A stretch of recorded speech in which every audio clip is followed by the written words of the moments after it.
equity in Dangote Refinery.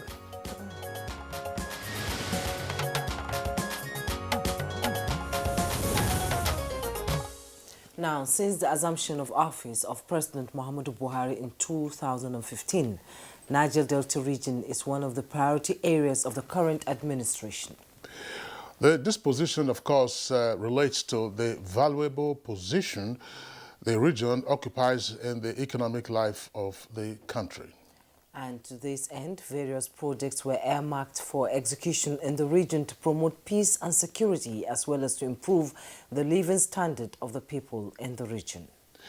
Well, one, of course, of those very important projects is the remediation work currently going on in the Ogoni area. It's more popularly referred to as the Ogoni cleanup. There are also water schemes and other infrastructural development projects. And Kingsley, you know, one major step taken by the Buhari administration is to ensure service delivery in the region is the commission of the forensic audit of the NDDC, which is a major agency established to drive infrastructural development of the region. And as part of efforts to empower the people of the Niger Delta, the federal government last year approved the establishment of 9 skills acquisition centers. And the Buhari administration also resumed work on the East-West Road, as well as other abandoned projects being undertaken by the NDDC. Well, President Muhammadu Buhari, while reacting to the latest threat by some Niger Delta Avengers, reiterated his commitment to rewrite history in the region by rebuilding access to services and infrastructure. So, the question is, why are some people of the Niger Delta region threatening to attack oil installations in spite of all these development programs? What is the level of execution of ongoing projects? What else should be done to develop the region for sustainable peace and security? Now, these are some of the issues we intend to tackle as we discuss Niger Delta under the Buhari administration.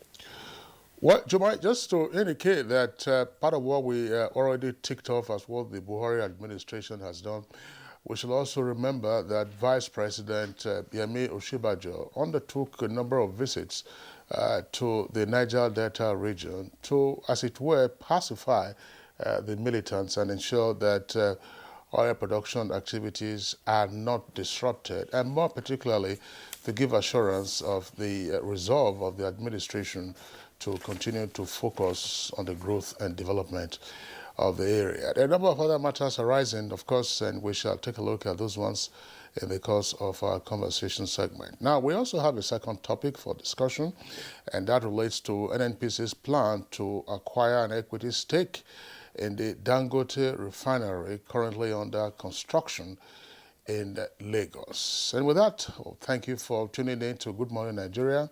I am Kingsley Osadolo. And I am Jumma Yusuf, welcoming you to the program. We are reaching you live on the network service of the Nigerian Television Authority, the NTA. We shall also bring you our complimentary segments, newspaper review, business, and others. But in the course of this program, let's join Tessie Omere with the morning news. Good morning, Tessie.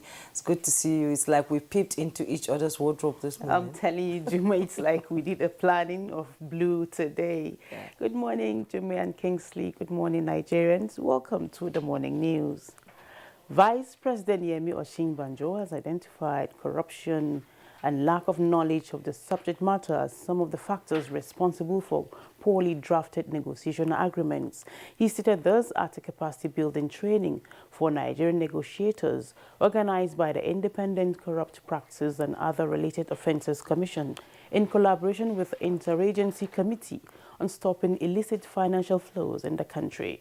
As a matter of fact, we are more a gas country than an oil country. We know that our gas is important, not just as a transition fuel to cleaner fuels from oil, but all over the world, the major countries are defunding gas projects, and the time may come very quickly when we'll not be able to find any money. So anyone who is going to negotiate at COP26 today, or anyone who is talking about climate change, the most important issue for us is that there must be a just transition from fossil fuels to any type of clean energy. Things are getting better in Borno State with all hands on board fighting insurgency and its after effects. But now, Governor of the state, Professor Babagana Zulum, is concerned about shifting from providing a shorter term of humanitarian support to medium and long-term sustainable solutions. To this end, President Muhammadu Buhari has approved the construction of 10,000 homes in Borno State towards resettlement of internally displaced persons back to their original homes in fighting insurgency. He says there is need to address such economic and political dimensions to the crisis. Hence, efforts are being taken to resettle the internally displaced persons. The governor, who spoke to newsmen after a meeting with the vice president, says the IDPs will be returned with dignity and adequate security. With Mr. President as well as Mr. Vice President to look into the possibility of returning some of our internally displaced persons, especially those that are living in the Republic of Niger and those that are living in the Republic of Cameroon, because this is very vital.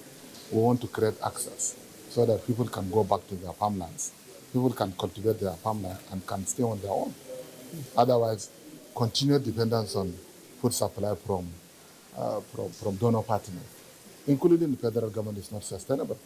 And therefore, as peace is gradually returning to Borno State, we are trying to see how we can create the enabling environment for people to earn their means of livelihood by themselves. How? One is through agriculture.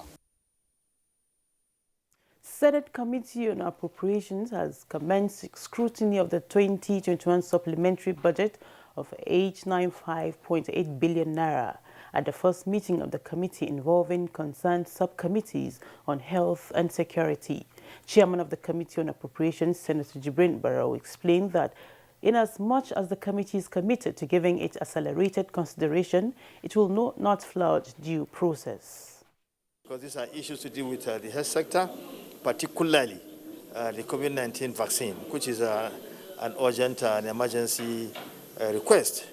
And then, of course, the military. We are going to do that urgently, but we will not compromise any of the essentials in the process. We'll make sure that we comply with the minimum standard.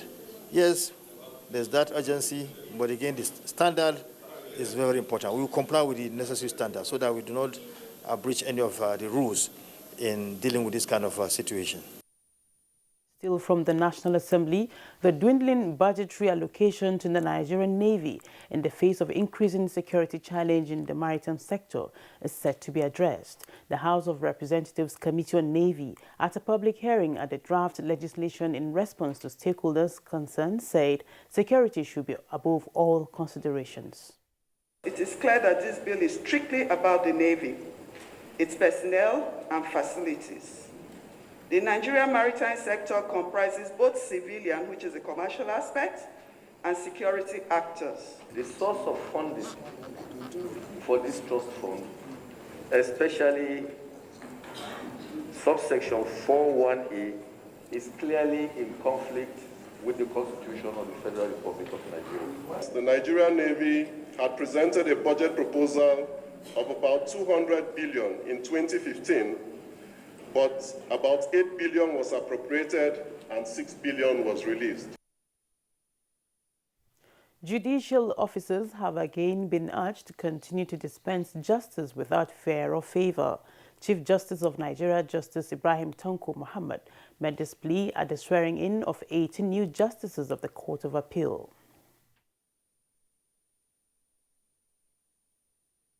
Permit me to point out unambiguously that a life, gifts, and wealth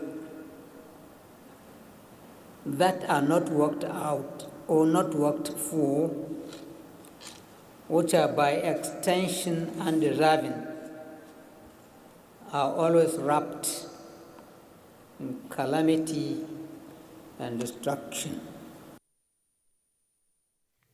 The federal government has imposed a travel ban on travelers from South Africa following the worrisome COVID-19 situation in that country. Chairman, Presidential Steering Committee on COVID-19 and Secretary to the Government of the Federation, Boss Mustafa, says the travel restrictions on South Africa, as well as India, Brazil and Turkey, will remain for another 4 weeks. 20,000 within the last 24 hours. That's a huge figure. And we have every justification for including South Africa in the list of 4 now. We'll keep our eyes as to what is happening in other countries and on other continents. And if the need arises, we will not hesitate to increase the number of countries that we will bring under very strict and severe surveillance to ensure that we protect our people. Governor Abubakar Atiku Bagudu of Kebbi State says he will not shy away from fighting bad elements in the society who are making life extremely unbearable to the law-abiding citizens.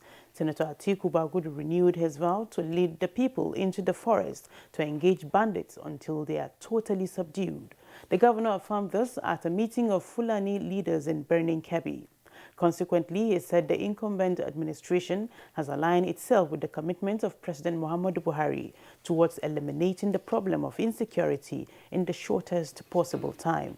Senator Atiku Bagudu also announced that Kebbi State, that is the government, will set up a committee to identify all grazing reserves and cattle routes to resolve any recurring conflicts between herders and farmers. The governor said already the government has earmarked 1.7 billion naira for assistance to Fulanis, but emphasized the need for the herdsmen to embrace modernity in animal husbandry. The former governor of Kebbi State, Alhaji Saidu Usman Nasamu Dakin Gari, expressed regret that the recurring incidences of criminality, killing, robbery and kidnapping in the north have retarded the region politically and economically, just as they have also impeded the growth of agricultural sector. And that concludes the morning news. Good Morning Nigeria continues with Kingsley and Jumwe after this break. Thanks for watching. The counsel of our fathers. My advice to these young people is please do not take us back to those harrowing days. You probably do not know what it is. Nigerian youths, let's build our nation together.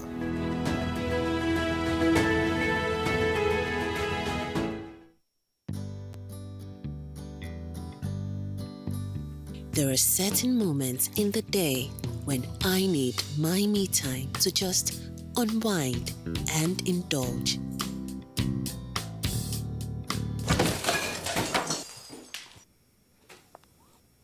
What is this? The Cadbury goodness is in every pack of Cadbury 3-in-1 hot chocolate, making you feel cheerful and pleasant. Enjoy the Cadbury goodness.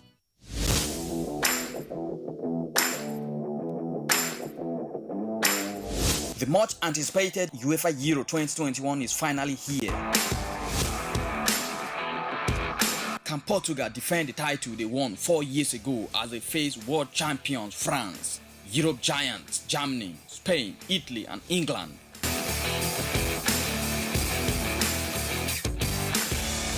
Catch all the action via live transmission, in-depth studio analysis, fixtures, results, updates, and lots more on NTA, Africa's largest TV network. For sponsorship and advert placement, contact Bola on 08037044244. This broadcast is proudly... Nigerian youths are about the greatest asset the country has at the moment. It is therefore not surprising that the administration of President Muhammadu Buhari is strategically responding to the yearnings of the youth through multiple projects and programs. Youth entrepreneurship support years by Bank of Industry, the Youth Investment Fund by the CBN, and several other conditional cash transfer programs. Recruitment of 774,000 social workers, majority of whom are youths, and so many other projects that are beneficial to youths directly or indirectly. If the administration can do all this, definitely with a degree of patience and time, it can achieve more. Nigerian youths must come together to say no to terrorism, no to vandalism, and no to all disruptive tendencies. Hashtag Youth for Greater Nigeria. Pacifying the youths, unifying the nation.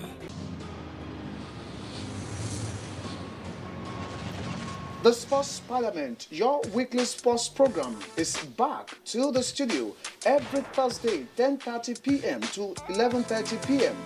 live on the Nigerian Television Authority, Africa's largest television network. Watch out for the parliamentarians with renewed vigor and zest. Mr. Speaker with his gavel to harmonize sports resolutions. Sports Parliament, a must-watch. Sports Parliament, the home of sports verdict. The highs have it.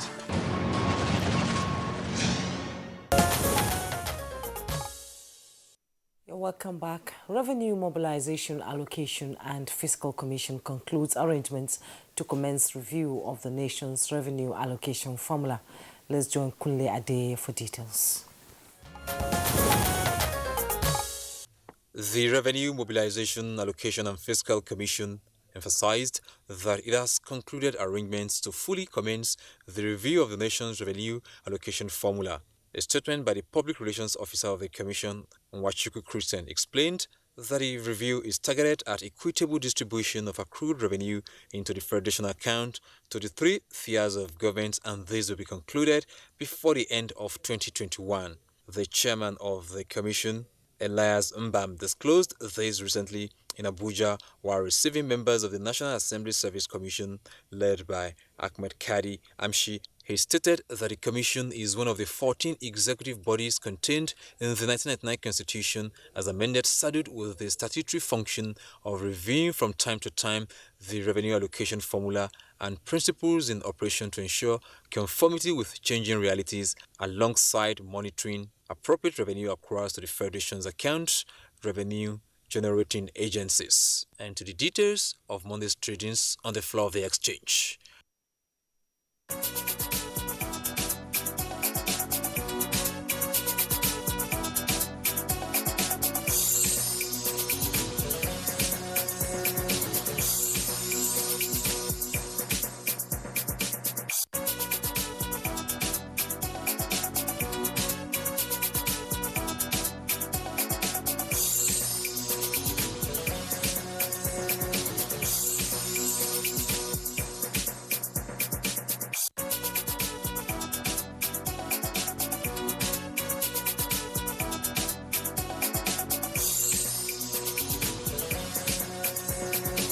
With business news, I'm Kunle Adeye.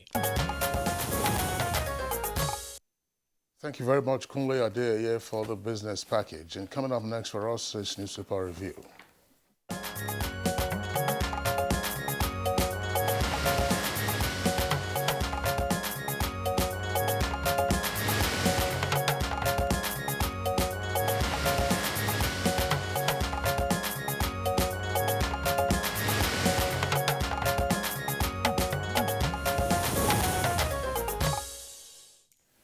Bayo Tiobi is in the studio. Good morning, Bayo. It's good to see you. Thank you, Jumai. Good morning. Good morning, Kingsley. Right, Bayo. Good morning, Nigeria. Okay. Yeah, we have some papers here, and let me begin with the Nation newspaper. Above the masthead, 4.2 million Nigerians get COVID-19 vaccination. And with a rider, government issues new alert. Killers tied Super TV boss hands with rope. Police trail conspirators. You find details on page 4. Amcon to Jimo Ibrahim. Nikon Hotel for sale. You find details on page 9. UK to spend 2.16 million to fight Boko Haram ISWAP. That's on page 7. Just below the masthead of the Nation newspaper, CGN to appeal court justices, resist temptation. Details on page 5. FCT gets Ivy League College. We find that all on page 4. And the bold headlines we have here, ethnic nationalities to push bill on restructuring orders. With riders, ACF's proposal gets Ohaneze, Pandef, Middle Belt Forum support. Afenifere, ARG give conditions. Previous constitutions for use as a guide. And NNPC to acquire 20% stake in oil refineries. And something we're going to discuss right after the newspaper review. PDP fumes over Matawali's defection to APC, with rider Buni to receive governor today. And the picture story you see there, Vice President Yemi Osinbajo and hip-hop artist Teni at the 4th Micro, Small and Medium Enterprises Award at the Banquet Hall, Presidential Villa, Abuja on Sunday night. And at the bottom plate of the Nation newspaper, ICPC to arraign ex-JAMB registrar. Details on page 5.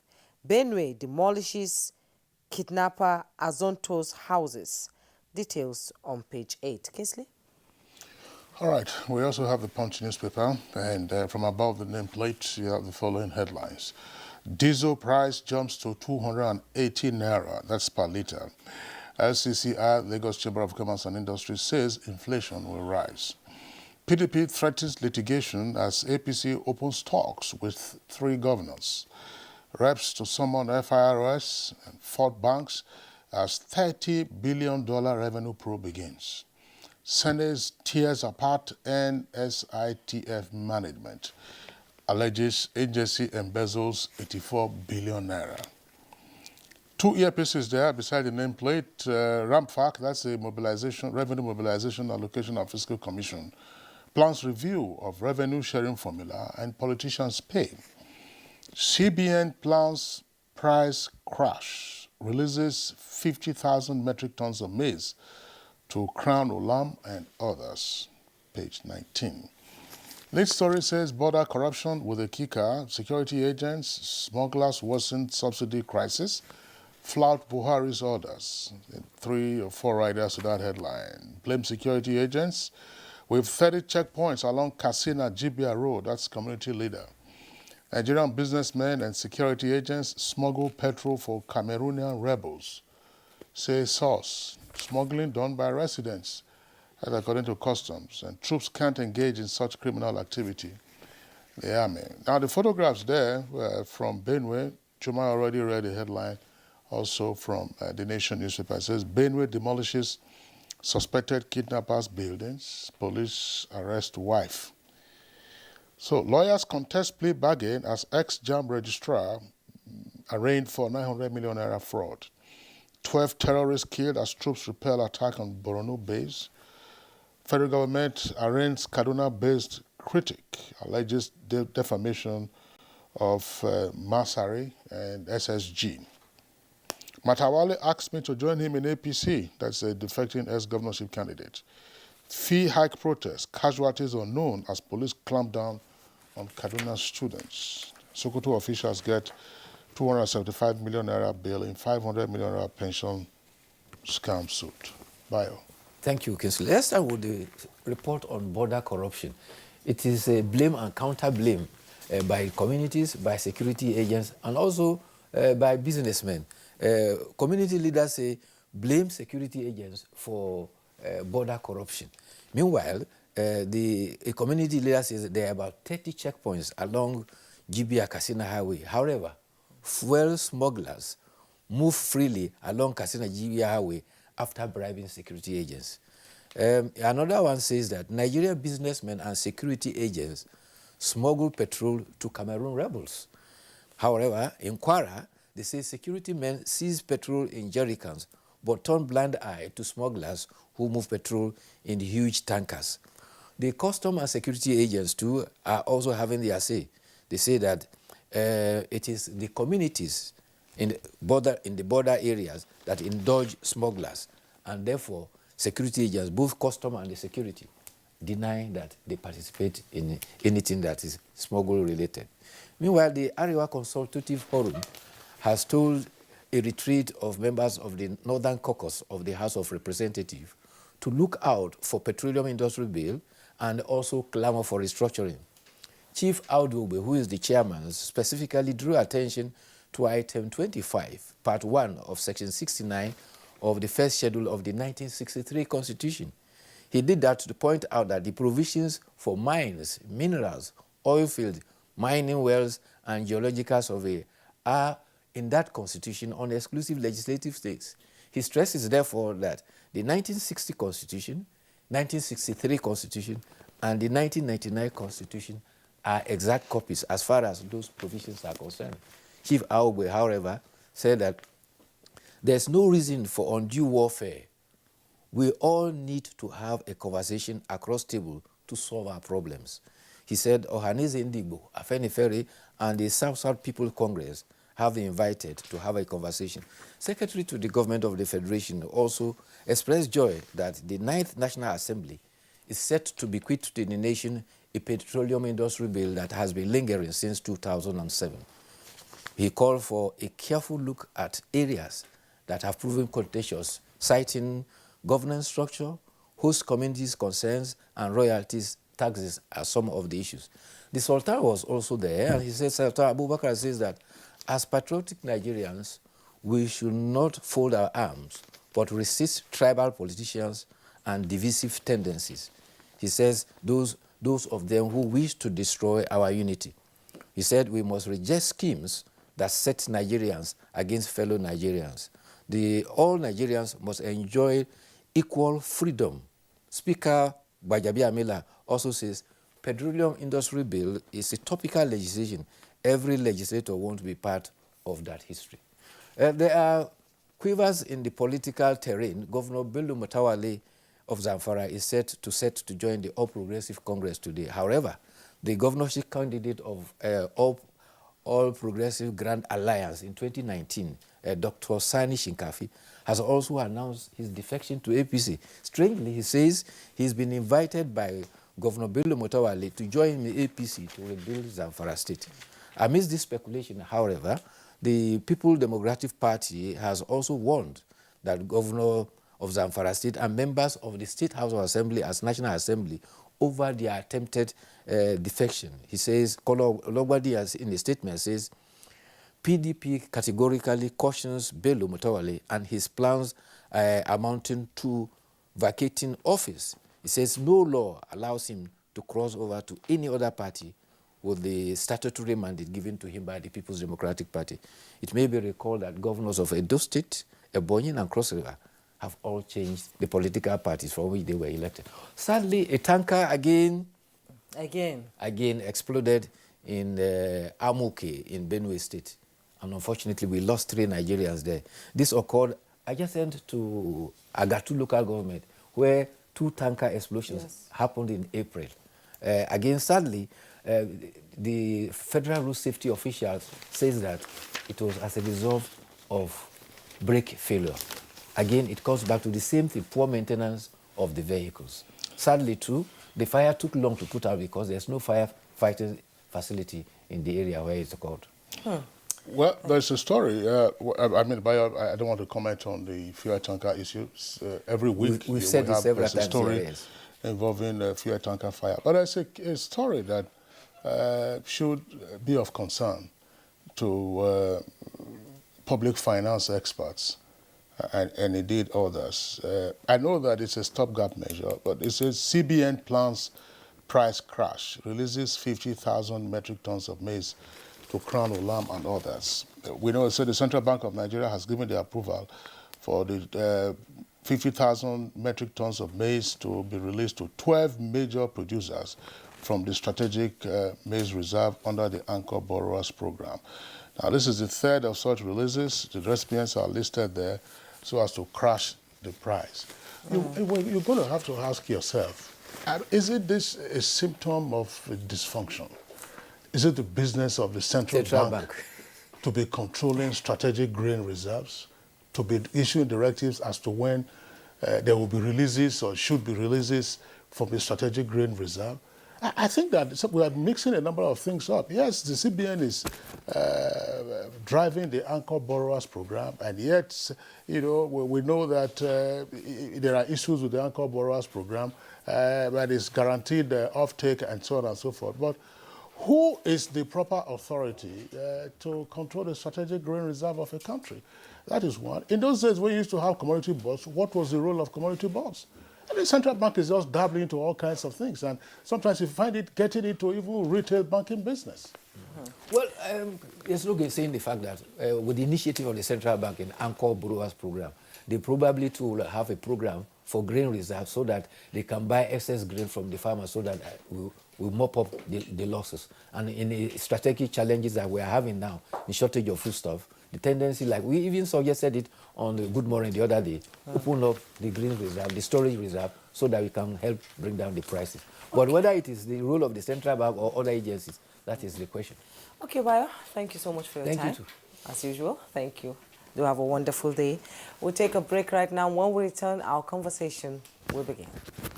Mommy is ready to receive me a bundle of joy. Mommy is making my home cleaner and safer. We are Dettol, Dettol sure. Illnesses can happen at home too. That's why Dettol and me together will make my baby's home safe and to protect from up to 100 illness-causing germs. That's why moms want to be Dettol, Dettol sure. We are Dettol, Dettol sure. It's scary, isn't it? Putting yourself out there, ignoring the voices telling you can't. Moments like these are when your fight or flight response kick in.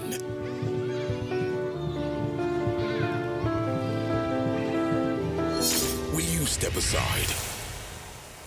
Or will you go for it? After all, what's the worst that could happen? So, keep trying. Don't stop. Don't give up. Push harder. Give it everything you've got. Because nothing is really impossible when you dig deep. Believe in yourself and go for it. Aladana, available in many variants to nourish you every step of the way.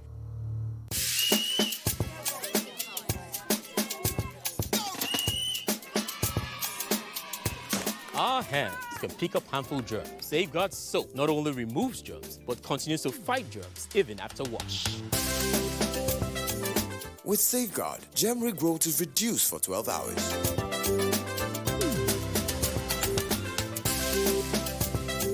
So, use Safeguard to safeguard your family to promote healthy habits. These days, people get their news and information from more media sources than ever before. Some of the news and information given are fake, unverified, doctored, and manufactured unity. Before you believe or share any news, ask yourself, is this real? Is it from a credible source? Is it verified or verifiable? Fake news is dangerous. Whether you do it for fun or for political gains, real people can get hurt. Fake news, don't create it, don't spread it. This is a public service announcement from NTA. Dialogue, empathy, love, and unity. These are vital components of nation building. For all to be well, we appeal that we should refrain from volatile, provocative, inciting messages and language. Let's build and not destroy.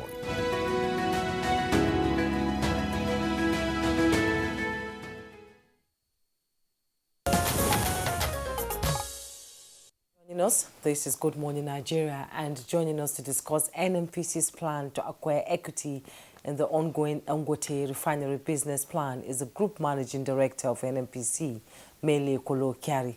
Thank you so much for coming on. Good morning. Thank you very much, my sister.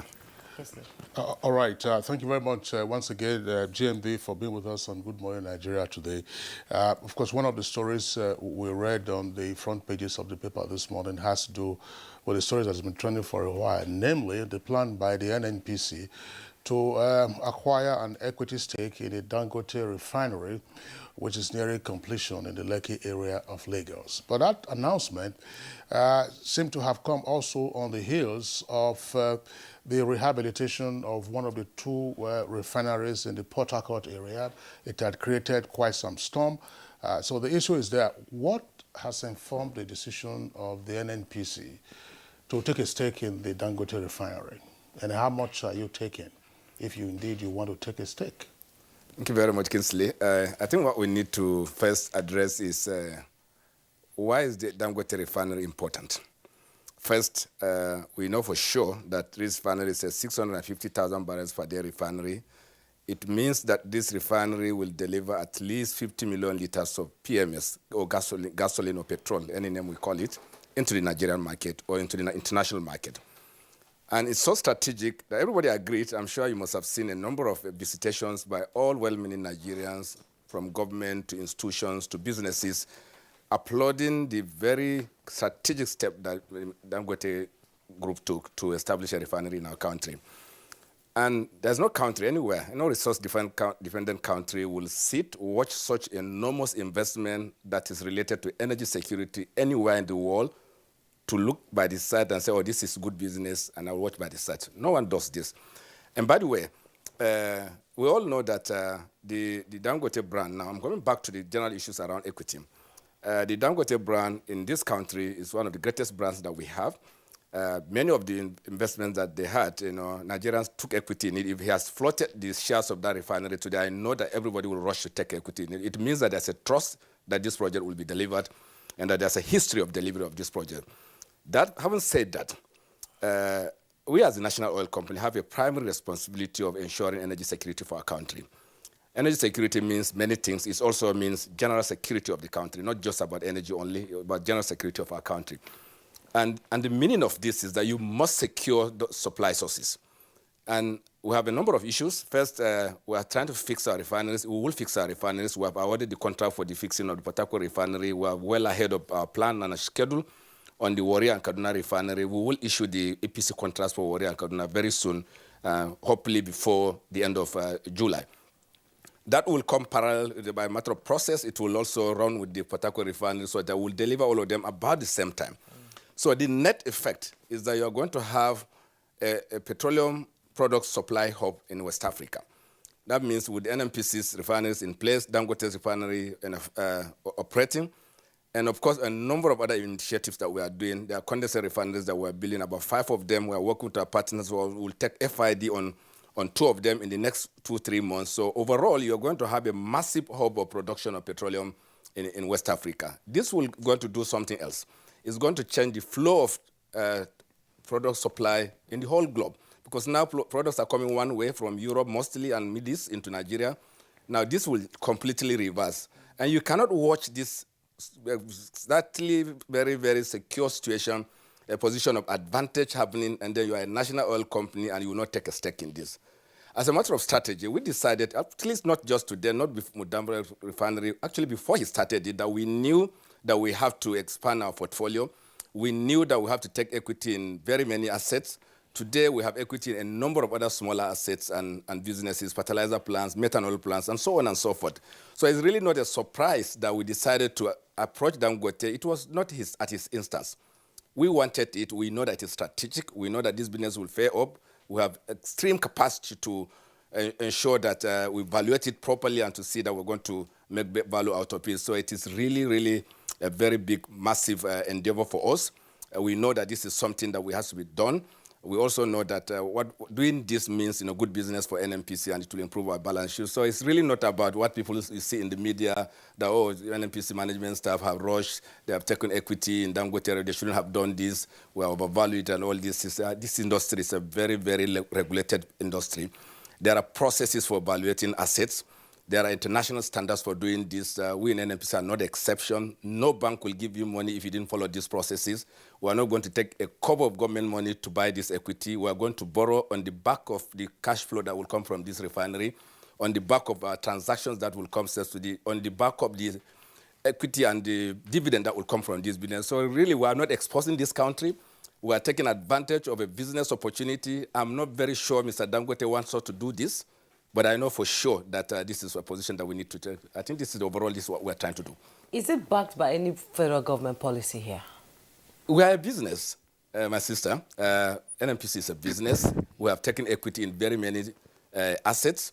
There is a governance process within our company that passes through all levels of management, from the lowest level possible to the top management committee of the company, to the board of the company, and where necessary, we'll even take it to the Federal Executive Council. In this case, for the acquisition of this equity, but we know that this company is owned by this country, by the shareholders of 200 million Nigerians. We also knew that we are doing this on their behalf. We will take it to the Federal Executive Council that will get their endorsement, but because we believe that this is the right thing to do, we are not exposing this country, we are making something that is good for this country. And no country will do this. We have no people who have made that mistake of allowing such massive endeavors of energy proportion, of security proportion, to run without the government having a seat on the board of this institution, and we know what the experience is. So we're convinced that governance processes are there. We will follow these governance processes. We have done that to the last level, and I'm sure you have seen some of the speculation. The board rush and endorse the process. Yes, it's very disheartening. It's very sad. You know, this country of doubt. People don't trust anyone. No matter the best of their intentions, people still think that something wrong is happening. But we know this process is completely transparent. We know that it meets all international standards. We have no need. In fact, Mr. Dangote will be naive to even offer bribe to anyone, because actually he's not willing to sell this equity to us.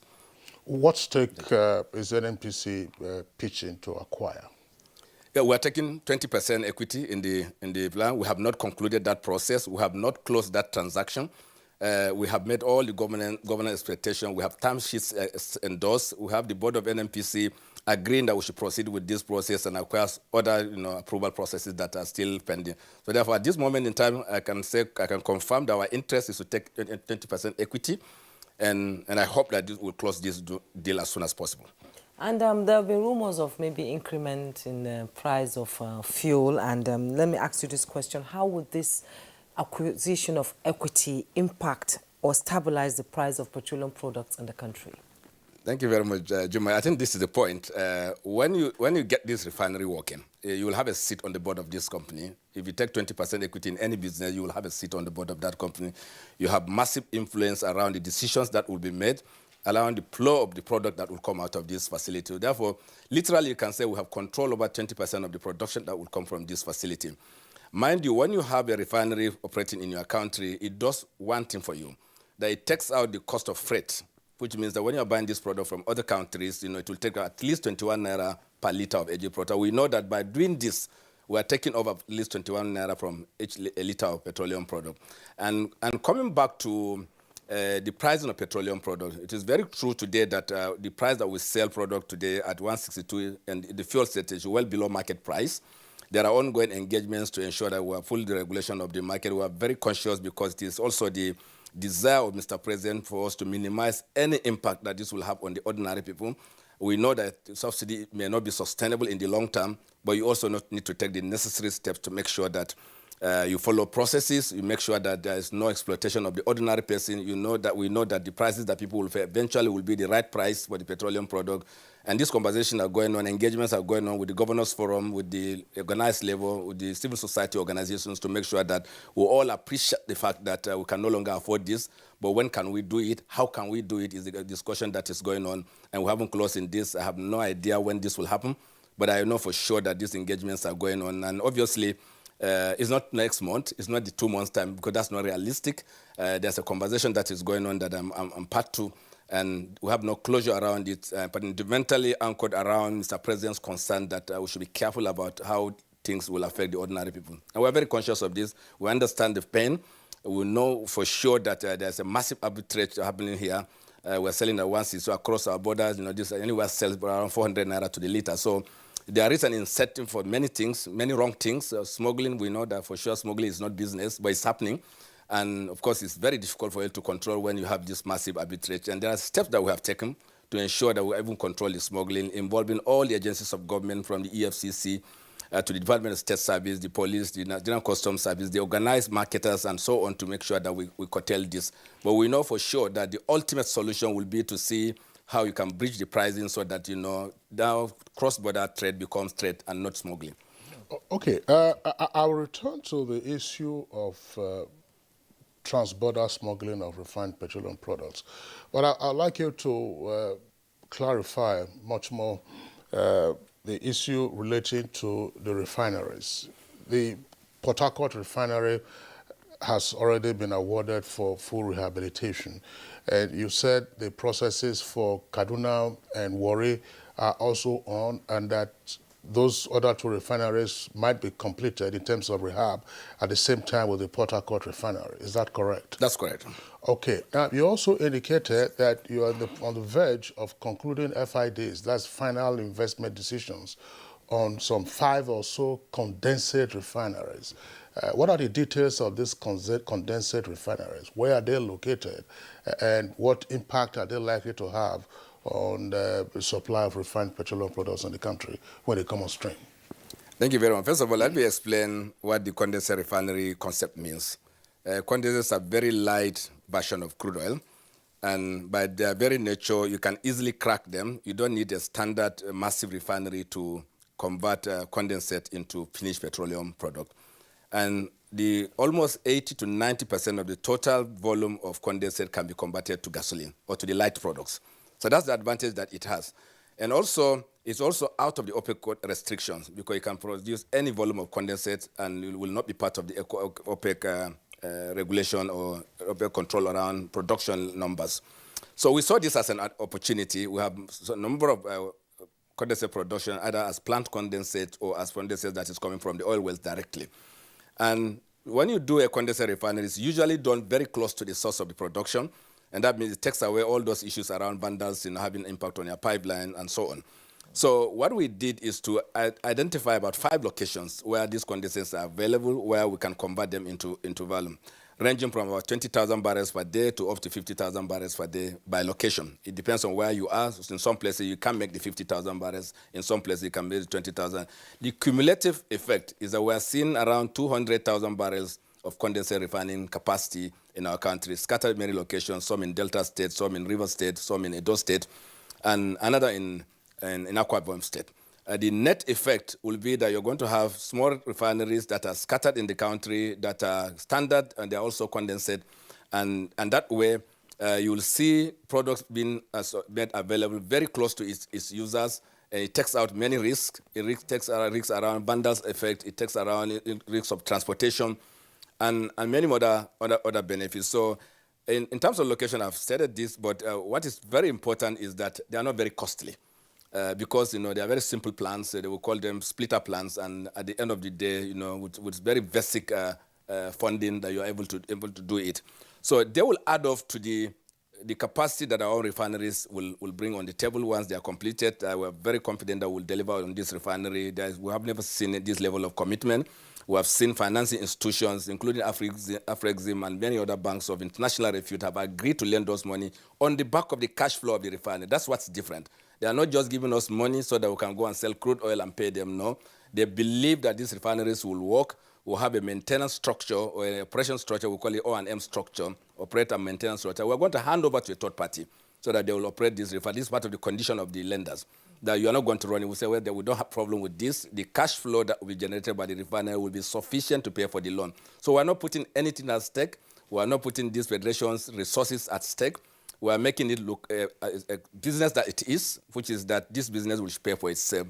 And I think that's what is novel, what is very, very different, and we are not looking for any government subsidy or any government support on this, rather than much more than giving us the guarantees that we are a company owned by this. Refineries. Sorry, Juma, I was just wondering. Sorry, I'd like the GMD to clarify this. The condensate refineries, from what you have described, are they similar to or the equivalent of the so-called modular refineries? No, they are not. It's a modular refinery means just a small refinery. We call it maybe a boiling pot. Maybe that's the best way to describe it.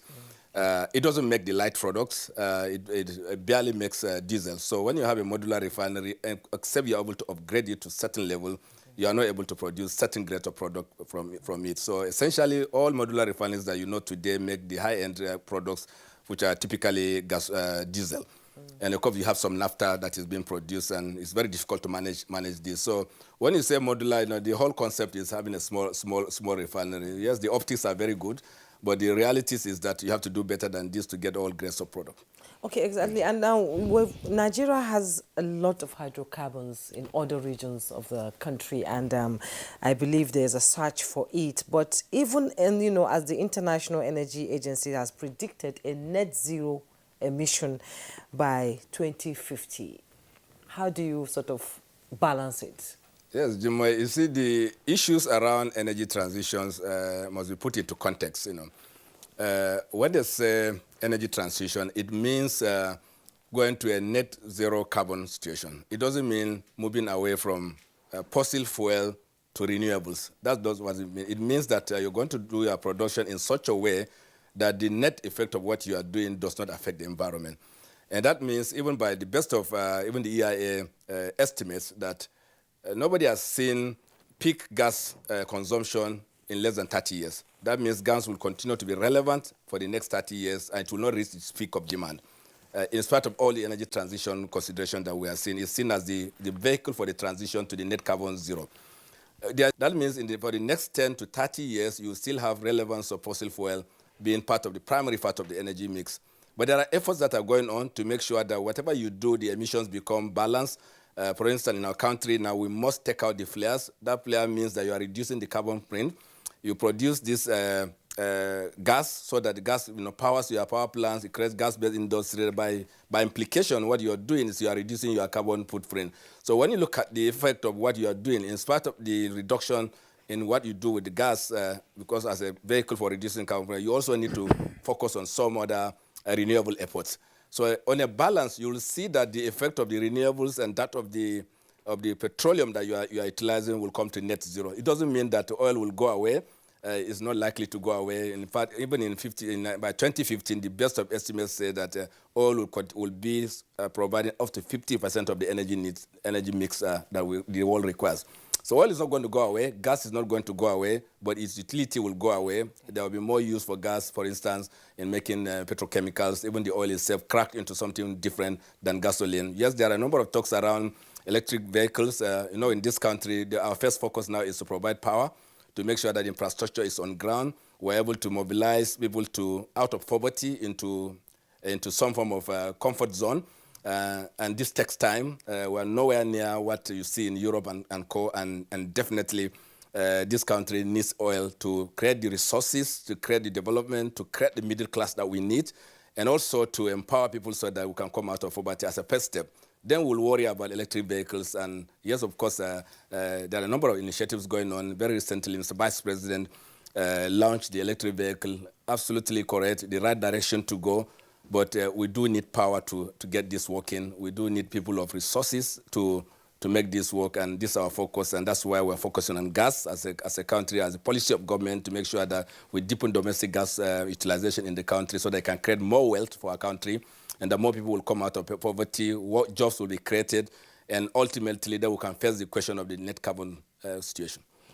Okay, JMB, you speak with a great deal of optimism about the downstream sector. We know, of course, there is also the upstream and then the midstream. But in all of this, it's been said over the years that the game changer in the industry is the Petroleum Industry Bill, which has, as it were, languished in the legislature for well over a decade. We've seen the goalposts being shifted. Last time we were told that it was going to be in April. And then they came up again and said, no, it will be in June. Today is the 29th of June. The month is ending tomorrow. How much do you expect of a game changer in the Petroleum Industry Bill when it is passed? I'm asking this question because I want to also assume that as a critical stakeholder, the NNPC would have been consulted in the last stages of crossing the T's and dotting the I's in this otherwise problematic bill. Thank you very much. I think one step back is very useful. What are you really dealing with? Our petroleum legislations today, the primary instrument we have in the industry today is the Petroleum Act and the Petroleum Profit Tax Act. Both of them, for all intention, they are laws that were crafted in the 60s, very late 60s.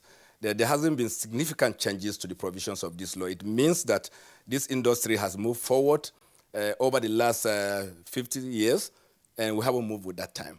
And that means our laws are very archaic. It hasn't met the requirement of today's world or today's business in the petroleum industry in general. And of course, the effort to change these laws didn't actually start last decade. It actually started in year 2000, when the Oil and Gas Industry Committee was set up by President Obasanjo to bring up reforms in the oil and gas industry. Literally, what it means is that change the governance structure and change the fiscal environment. And of course, as soon as you introduce that uncertainty, by year 2000, the whole industry started watching what we do, because this industry works on certainty, that we plan 20 years ahead. So if there's no line of sight around stability of your law or your processes, your fiscal regime, nobody's going to put money in your industry. And that is why since year 2000 till date, you have very, very marginal, massive projects that happen in the industry.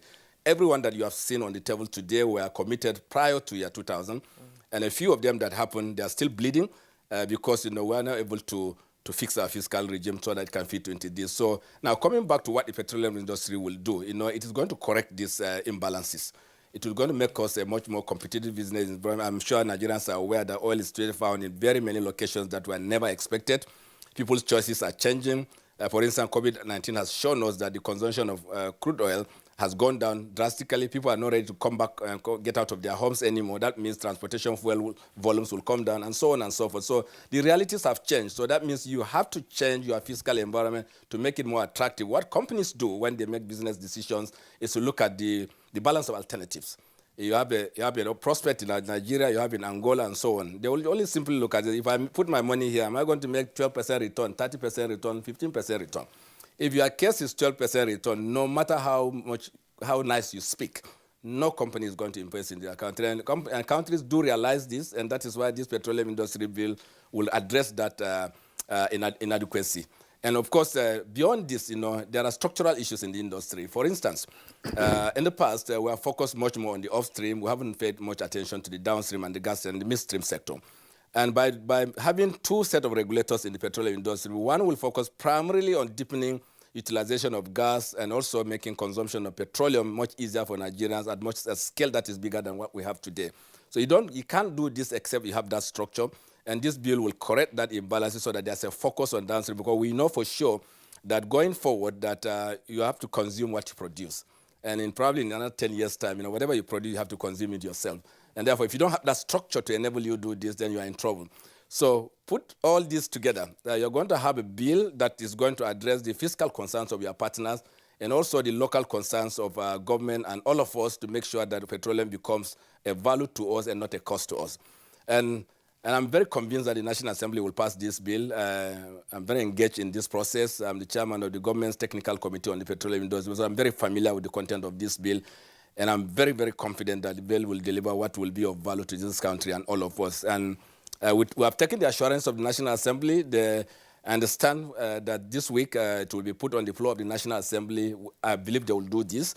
If they do this, the conversation should not last more than 2 weeks because there's massive engagement that is going on, and I believe that we'll cross this. So, yes, the end of June has come, but obviously from the assurances that we have from the National Assembly that they will pass this bill probably the maximum in the next 2 weeks. Yes, the end of June has come. Let's talk about the update on the alleged NNPC zero remittance to the Federation Allocation Account Committee. Yes, I think Juma is...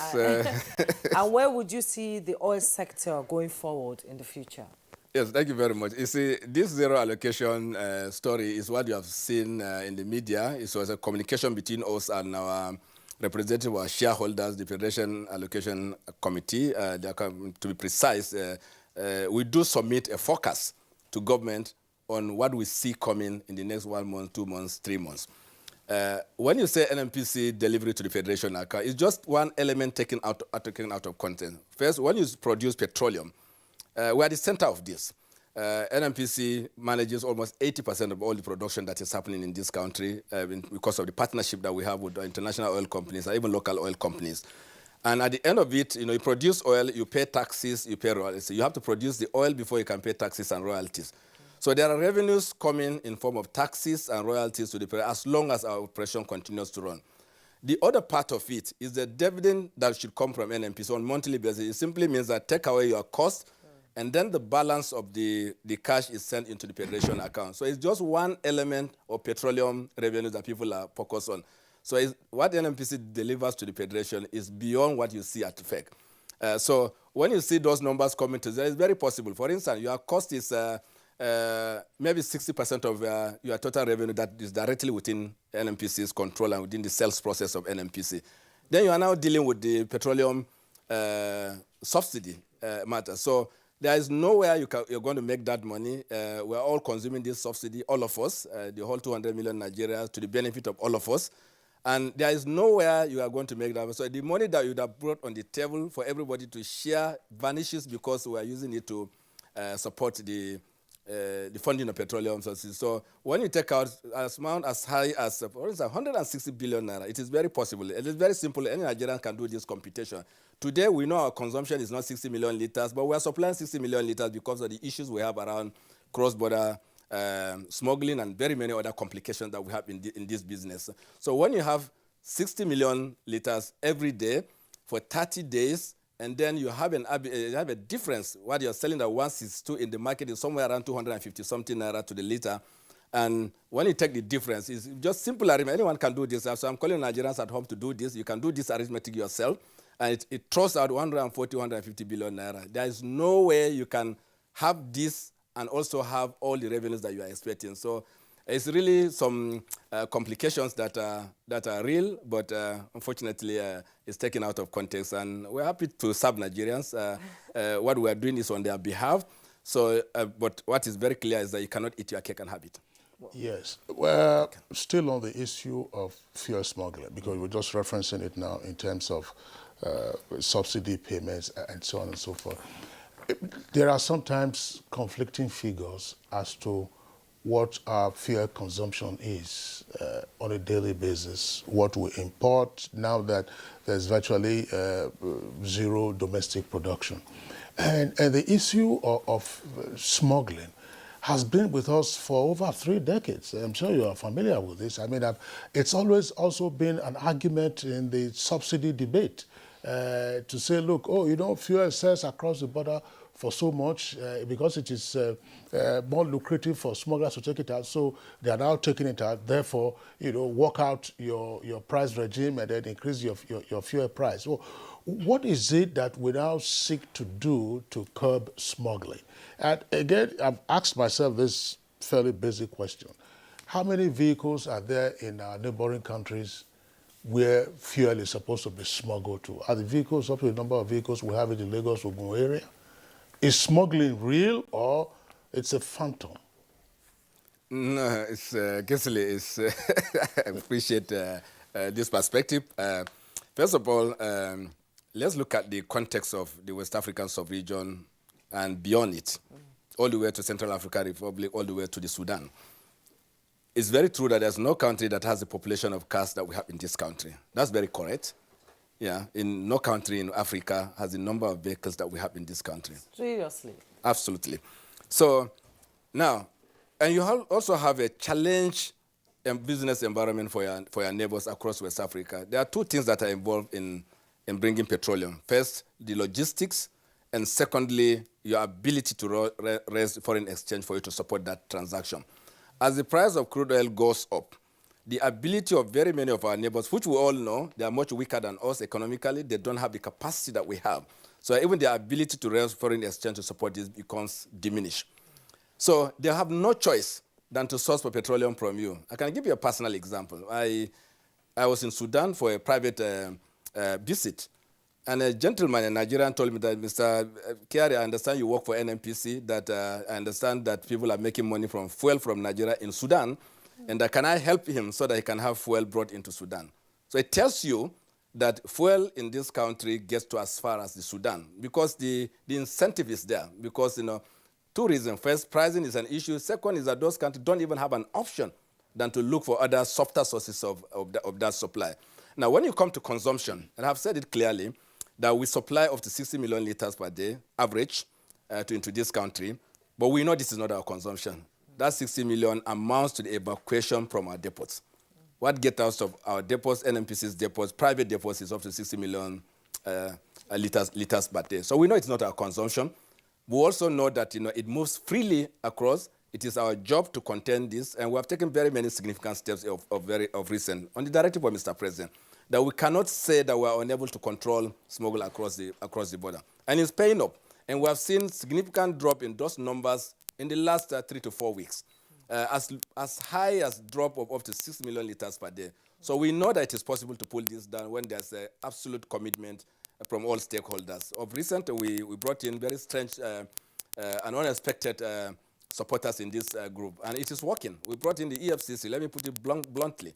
We brought in the EFCC into the loop. We brought in the Department of State Security into the loop so that all of us can collectively maintain and contain this cross-border smuggling other than just going to wait for the trucks at the border. And this is working. So we're not helpless. We'll pull down this number. The numbers are coming down, but it's really a challenge, continue to sustain this because ultimately the issues around the arbitrage will continue to resurface. The industry, and of course you have helpless neighbors around you. And what we're also considering is why can't we just convert this into business, that we can supply them because this is a reality around us. Why don't we engage them so that we can supply them legitimately and so that we can cut off some of the arbitrages that is come with it. We're working on this engagement, massive engagement going on in that direction so that ultimately we'll create a corridor now that we're importing, and beyond this, when we're able to get done with our refinery and also the refinery that we have interest in, the Dangote refinery, that flow of product will now be localized and we'll have a control over it, and then cross-border movement of trust will now be business and it will not be called smuggling. Okay. Melo Kolokiari, the Group Managing Director of NNPC, it's been a pleasure having you on the program to shed light on so many issues that it's usually a remote allegation, but now you sort of clarified it. Thank you so much for coming on the program. Thank you. I appreciate the opportunity. It's a pleasure. Thank you very much, Kingsley. And this is still Good Morning Nigeria. We'll take a break right now. When we return, our second conversation will begin. Don't go away.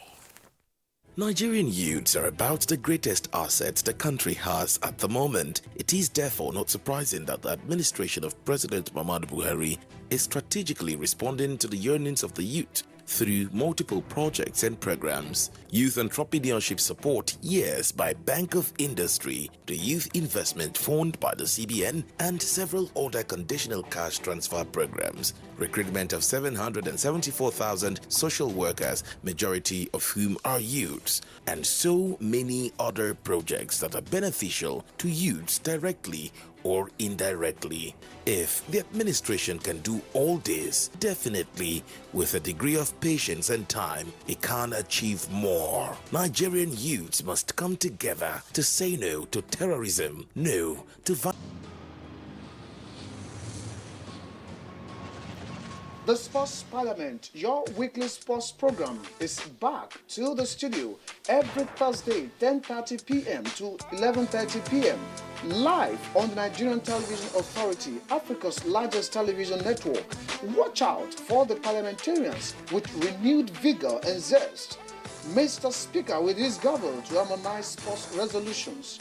Sports Parliament, a must-watch. Sports Parliament, the home of sports verdict. The highs have it.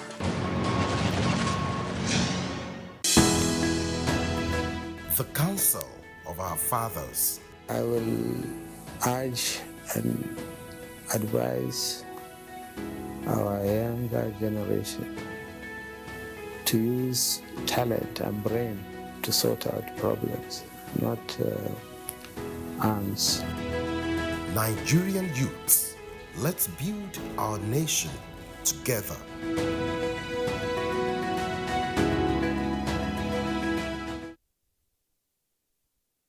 Finally, Euro 2020 is here. Enjoy all the matches live on Star Times for only 1,700 naira monthly or 160 naira per day. Recharge now to enjoy all the matches. Watch Cristiano Ronaldo of Portugal, Mbappe of France, Lukaku of Belgium, and other top European football stars. No matter where you are, Star Times is here for you. You can enjoy all these matches on your mobile phone Just download StarTimes On app on your phone to watch all the matches for 1,000 naira monthly or 400 naira weekly.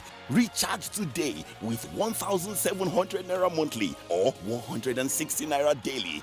That's right, you heard me. On StarTimes, you can watch all the matches with monthly subscription of 1,700 naira or daily subscription of 160 naira. Terms and conditions apply. StarTimes. Enjoy digital life. Still watching Good Morning Nigeria, and to begin our discussion on the second topic, let's take this background report put together by Oyeyemi Ajayi.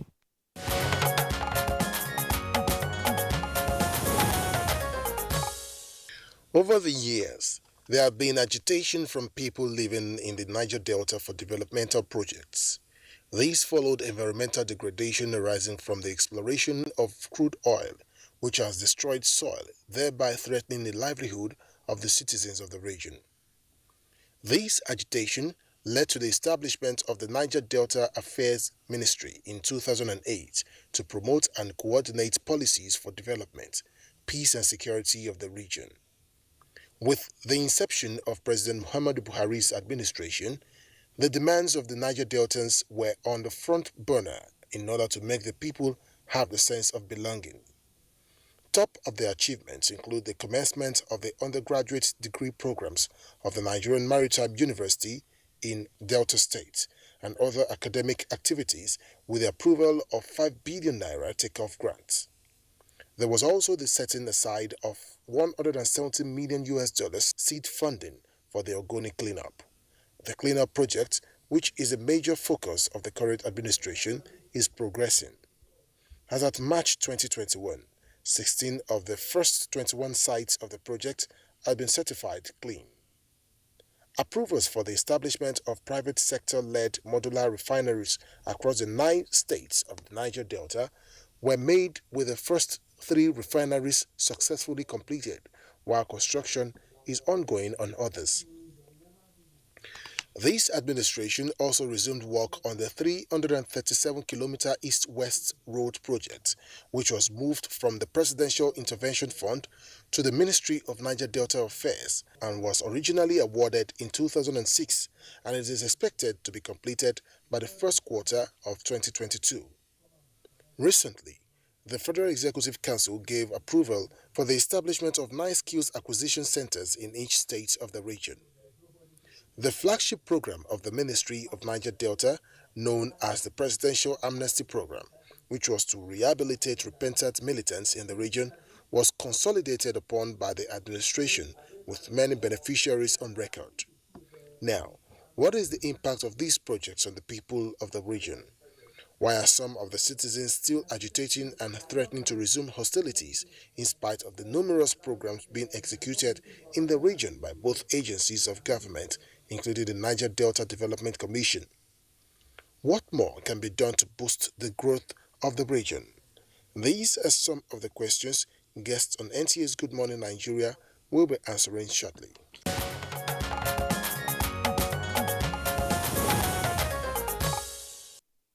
All right, thank you very much, Oyeyemi Ajayi, for that backgrounder. With us in the studios now to discuss this issue, we'd like to welcome Ajuri Ngelale, his Senior Special Assistant to the President on Public Affairs. Ajuri, thank you very much for being with us on Good Morning Nigeria. Privileged to be with you. Thank you for having me. Thank you. And then also joining us this time via Zoom is Chief Dr. Chris Akiyo, is President Emeritus Ijo Youth Council. Dr. Akiyo, delight to have you on Good Morning Nigeria after such a long while. Thank you and good morning. Okay, so let's begin first with Ajuri Ngelale. I mean, you listened to the background report by our correspondent, Oyeyemi Ajayi, but much more incisively, is the narrative about the Niger Delta changing under the Buhari administration? Well, there's no doubt about the fact that the multifarious interventions of President Muhammadu Buhari's administration has begun to not just change the narrative about the Niger Delta, but indeed has begun to change the living standards of the people of the Niger Delta, which is even more important.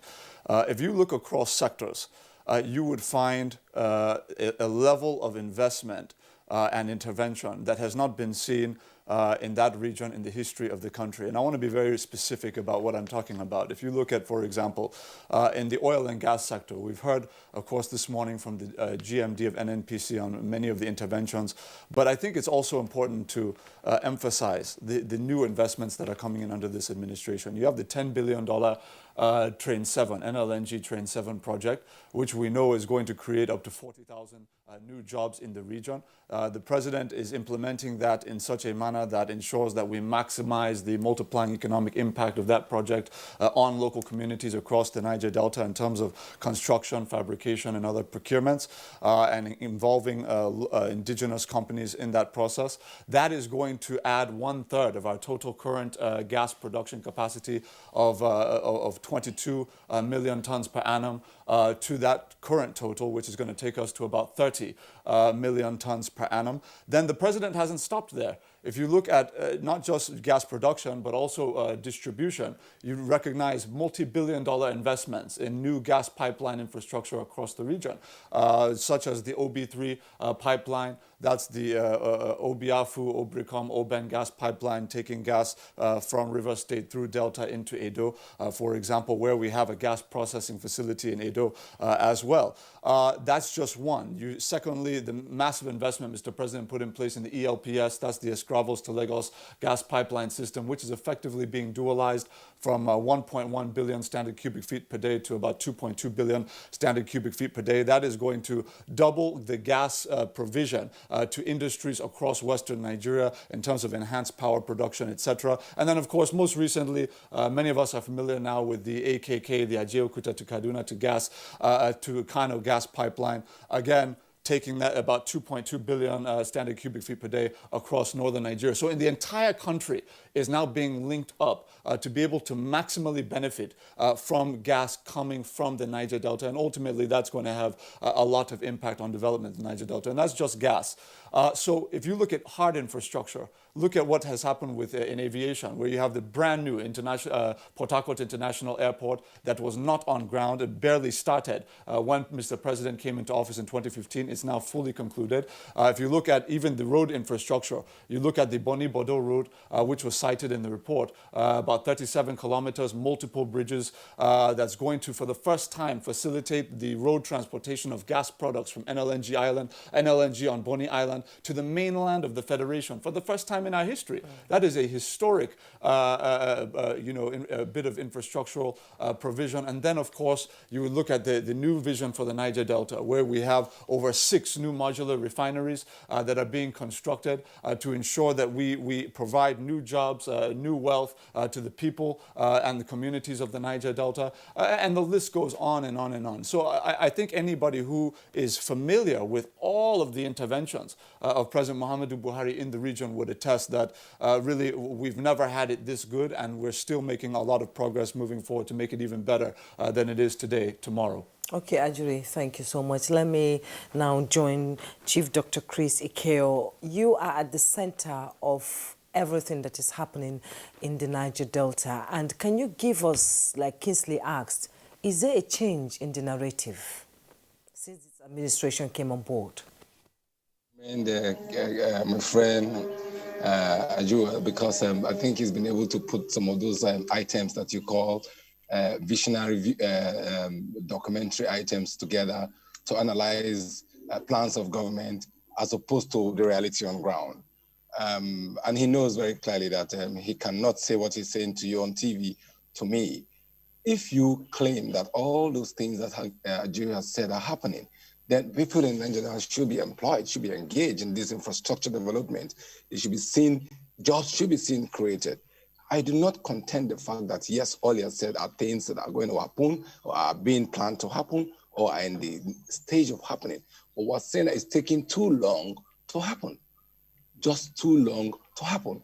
And in the last 3 years, there's practically nothing happening in the region. And that's why there's new palpable fear, new agitation, and new pressure about things. All these things are just real, that are plans that have been on since 2006, and every government that come in probably add a few blocks on it and move it on the next level. Now, between 2015 and 2019, there were some seeming actions to drive this process, and that's what you're saying is the outcome of the activities between 2015 and 2019 that is now reverberating for Agric to celebrate. Since between 2019 and now, this region has been completely silent. First, if you look at the refineries it's celebrating, those are private investments. It's like saying that Chris Akio, as a medical doctor, built a fantastic state-of-the-art world hospital, and the government says we're making progress because we built a state-of-the-art hospital. These investments are private sector-driven investments, which I think the government has provided enablers. Beautiful. But we're saying that government needs to not just allow those big investors to be able to invest, but create the enabling environment for small investors to also survive and thrive. What is happening in the Niger Delta, and that's the reality, is that there's a complete obliteration of the middle class. So you have the very influential people up there in Abuja who can invest, big investment and partnership, and those who have been left to nothing. So the cleanup in Ogoni, he said about so many sites have been cleaned. You need to go to Ogoni and see for yourself what's happening. I don't want to say much, but you need to go there and see if those things that have been documented and reported to the government is happening. Let me tell you how this country runs. People sit down here, concoct information, and send it to high places, and those in high places take those information and work with it without double checking. If you take the East-West Road that is being celebrated and talked about, I can tell you clearly, it is the worst federal project in the entire country. I'm seeing roads built between Abuja and Lokoja, the Suku projects in Kaduna, the one going on the 10 lane between Kaduna and Abuja. You could see standardization. You cannot drive from my village in Patani to Port Harcourt with a steady 80 kilometers an hour on the East-West Road that is under construction. It's already failing even before the timeline. And I'm saying that it is lack of proper supervision by the supervising authority that creates that. So they just take reports on paper and then they present that to the public. That is not the reality. The truth is the intention of government is good, but the applicability is what is creating the tension. And you can see that. Why will in Niger Delta and Vengeance, for instance, who we were able to placate in 2016, now begin to issue new threats? Why will people begin to call the Minister of Niger Delta to do the needful? Because his supervisory role in the activities that are ongoing now are questionable. And I think that Agric needs to do more beyond taking information to go on ground, because he was a media man, and see for himself and apply those with the information he has. Okay, Chris Akio, thanks a lot. We'll return to you, but let's get back to Agric. There are a number of points that Chris has raised, and you also mentioned some. But let's look at, I don't know for how many decades now, but at least well over 10 years, East-West Road. East-West Road. At some point, you would hear that, when they were constructing, they didn't know that they needed to build new bridges and so on and so forth. It's like that road is taking forever to complete. And as they are working on, carrying on with the extension of the project, then you come to the Warri, Sapele, and Benin axis. Those portions, largely, actually from Benin to Sapele, a number of those portions have also failed. So what is being done with regard to the East-West Road to bring it to fruition and say, look, this road is done, dusted, and ready for use? Thank you very much, Mr. Kingsley. Before I answer your question, I would like to take a moment to respond to the multiple points, many of which were false, raised by my brother Chris there in the other studio. I think we can make our perspectives known without calling into question the professional and personal integrity of those who are participating in the program. I think my brother Chris can do better in that regard. But I would say to each of the points that he raised, that first and foremost, there's nothing audio or propaganda-like about saying that the Port Harcourt International Airport was constructed by President Muhammadu Buhari's administration. The records are there. People are using that international airport today. There's nothing propaganda-like in stating that Mr. President, after a 12-year delay, that is multiple previous administrations, failed to construct a new train of NLNG for over 12 years. It is not propaganda to state that it is this president who did the groundwork to ensure that that project can commence. It is not propaganda to state that the Escravos to Lagos gas pipeline system 2, essentially doubling gas movement, gas transportation to western Nigeria, was done under this administration. Nobody can say that that's not the case, because that is what has occurred. Whether it's the AKK or the OB3 or any other project I mentioned, none of them, as my brother maybe unintentionally but disingenuously said, were maybe in planning and all of that. We're not talking about planning now. We're talking about project execution. These are things that either have been completed or are in the process of being completed now. We're not talking about what we want to do. We're talking about what we have done and what we are doing, and then we can talk about what we want to do. So with that now said, I think really, there's no doubt that there's still a lot of work to do. And I said that very clearly in my first statement. You cannot have 50 years, effectively, worth of neglect, maladministration, not just in the region, but of successive federal administrations toward the region, and expect that one administration over the course of 6 years would have bridged all of those deficits. I think Nigerians recognize that that's an unrealistic expectation. I think the question Nigerians ask us is, given what you've inherited, given the limited resources that this administration has had, have you made substantial and verifiable progress in making sure that those wrongs have been righted? And I think anybody who is not being political, who is not being biased, would recognize that President Muhammadu Buhari has done just that. Now, on to your question, Mr. Kingsley, about the issue of the East-West Road. This is another a major kind of sore point, right, when we talk about infrastructural neglect in the region.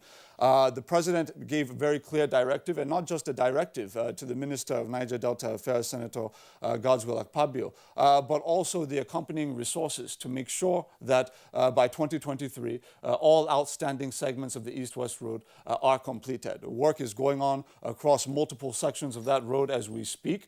That's an ongoing process. We recognize that there's not going to be a satisfaction until that road is completed, but we are very much adamant about making sure that that is done. And I think what's also very important is, within the last 6 months, what have we seen? We have seen Mr. President, conduct the groundbreaking on the Eastern Rail Line rehabilitation, running from Port Harcourt to Maiduguri through many of the southeast capitals, for example. New stations are going to be located across all of the capitals of the southeast Nigeria, running out of Port Harcourt. That included, by the way, a brand new industrial park in Port Harcourt, where you're now going to have local fabrication, local construction of various items, not just in the oil and gas sector, but across industrial sectors. And then also a new facility, a new port facility on Bonny Island to accompany what we're doing with NLNG, with Bonny Bodo Road, and many, many others. So whether it's aviation, whether it's roads, whether it's railways, with the Wari, Itakpe, Ajeokuta rail line, 326 kilometers, abandoned since 1987.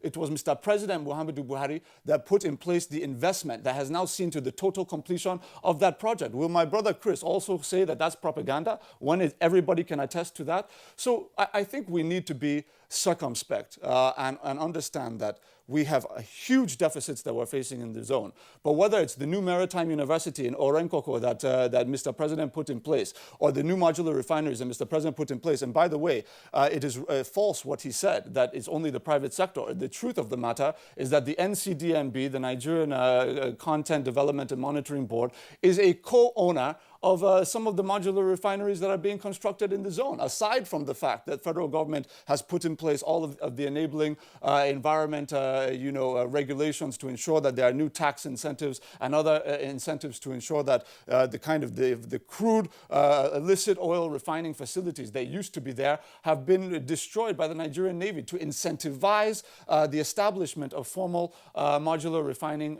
processes. So, across these sectors, everybody can see clearly, without having just Ajuri and Galali come and discuss it, that Mr. President means what he says when he says that he is developing the Niger Delta in real time with real action.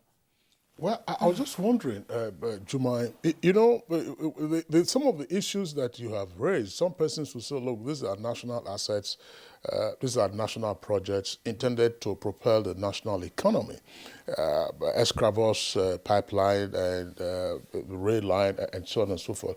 Of course, I mean, economists will argue that there are spin-off effects that the locals will also get. I think that part of what Chris Akio was talking about is the drop down to say, look, what is left? What do our people have? He mentioned that, look, there's no middle class, or the middle class apparently is excluded, you know, from economic activities in that location. I just want to come back to one other issue relating to the mechanism for seeking to grow and develop the Niger Delta. And that is the NDDC. Right. I mean, the Buhari administration did not create the NDDC. It was created by the Obasanjo administration. Before then, we had UMPADEC. Before then, we had the Niger Delta Development Board and so on and so forth. But it appears, I will state that again, that the NDDC is often enveloped in controversy after controversy. We know that there is a forensic audit that is going on, but the NDDC conveys the clear impression that it is an ineffective vehicle for bringing growth, development, and succor to the people of the Niger Delta. How can this narrative be changed? Thank you very much, Mr. Kingsley. You know, the reality of the matter is that Nigerians have, over the course of the last few decades since its establishment, have lost faith in the NDDC. Let's be sincere about that. And they've had good reason to. You've seen, we're talking trillions of naira that have been siphoned off by the political elite of the Niger Delta over the last 20 years under various party platforms. This isn't about any particular political party. This is an institutional problem that has been there. And the president is very circumspect about that, and I think one of the reasons why you're hearing about many of the atrocities that took place within the NDDC is because Mr. President has demonstrated that he has the political will to do what no other previous administration had done in relation to the NDDC by opening up the can of worms. We have to recall that Mr. President, across institutions, even the National Assembly, none of us, as ordinary Nigerians, none of us knew about anything like budget padding scandal in the National Assembly until Mr. President took office and opened it up for everybody to see that, look, this is the kind of institutional rot that we are confronting. So it goes far beyond the NDDC. It's really about making sure that we right the ship of state across tiers, across branches. But in regards to the NDDC, the probe has been going on, the audit has been going on. We're expecting the conclusion of that audit, according to the Minister of Niger Delta Affairs, Senator Akpabio. We're expecting that audit will conclude. The report will be given to Mr. President by the end of July. That should go a long way. By the time all of the details come out as to what has transpired within that particular agency, I think Nigerians would have enhanced their confidence that indeed we've taken the critical first step in moving in the right direction in terms of providing transparency in the operations of that particular interventionist agency. And I think also we should note that for the last 20 plus years, we had the NDDC coming out of a rented building. The headquarters was a rented structure. It was President Muhammadu Buhari who said, look, we cannot afford to be, because really it's symbolic, wasting resources unnecessarily. You have an abandoned building for over 25 years. It was Mr. President that came and said, look, we have to complete it. We've now completed a world-class headquarters for the NDDC while the audit is going on. And I believe that even though it has a controversial past, Mr. President is charting the course for the NDDC and other interventions we're making in the region to be widely accepted by the people of the Niger Delta in terms of credible transformation of these very critical arms of government. Okay, Ajuri, thank you so much. Let me now join Dr. Chris Ikeo. You've listened to Ajuri and you've sort of lined up, you know, things that are sort of not working in the Niger Delta. And let's talk about the new vision of the Niger Delta NEVIT, which President Buhari initiated in 2016, where they said that the people of the region will benefit maximally from what they have in their land. And it was all in consultation with the elders of the Niger Delta. Then I begin to ask this question, why is it not working? Thank you very much. Again, I'd like to state it here unequivocally that it's one thing to be able to, you know, say nice things about the government, and another thing to be able to verify those things. I haven't changed my position, and I like what Kingsley said when he said all these mega projects that my friend Agric is talking over there are in the national trunk line for national economy, for more money to the center, to do infrastructure wherever the government, the federal government so choose. What is in need for the Niger Delta? I think that's what we're talking about, the Niger Delta under review. And I'm saying that as far as I'm concerned, all those beautiful plans, whether you're talking about taking gas to the west, taking gas to the north, it's not reflecting in the average life of the people where the gas is coming from. All the modular refineries, you want to check how many there are and who own them? We're celebrating the Dangote Refinery.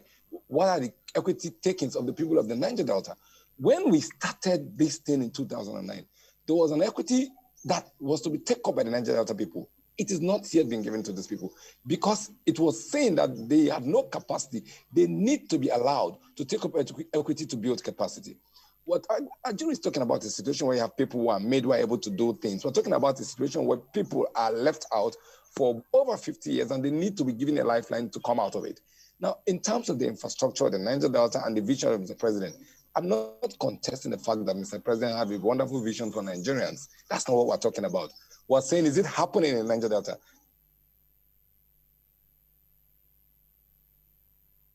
We seem to have lost our Zoom network, but we'll sort of return to him. Agric, you're now in the studio. Let's talk about the agency. You need to play when I said that when it's.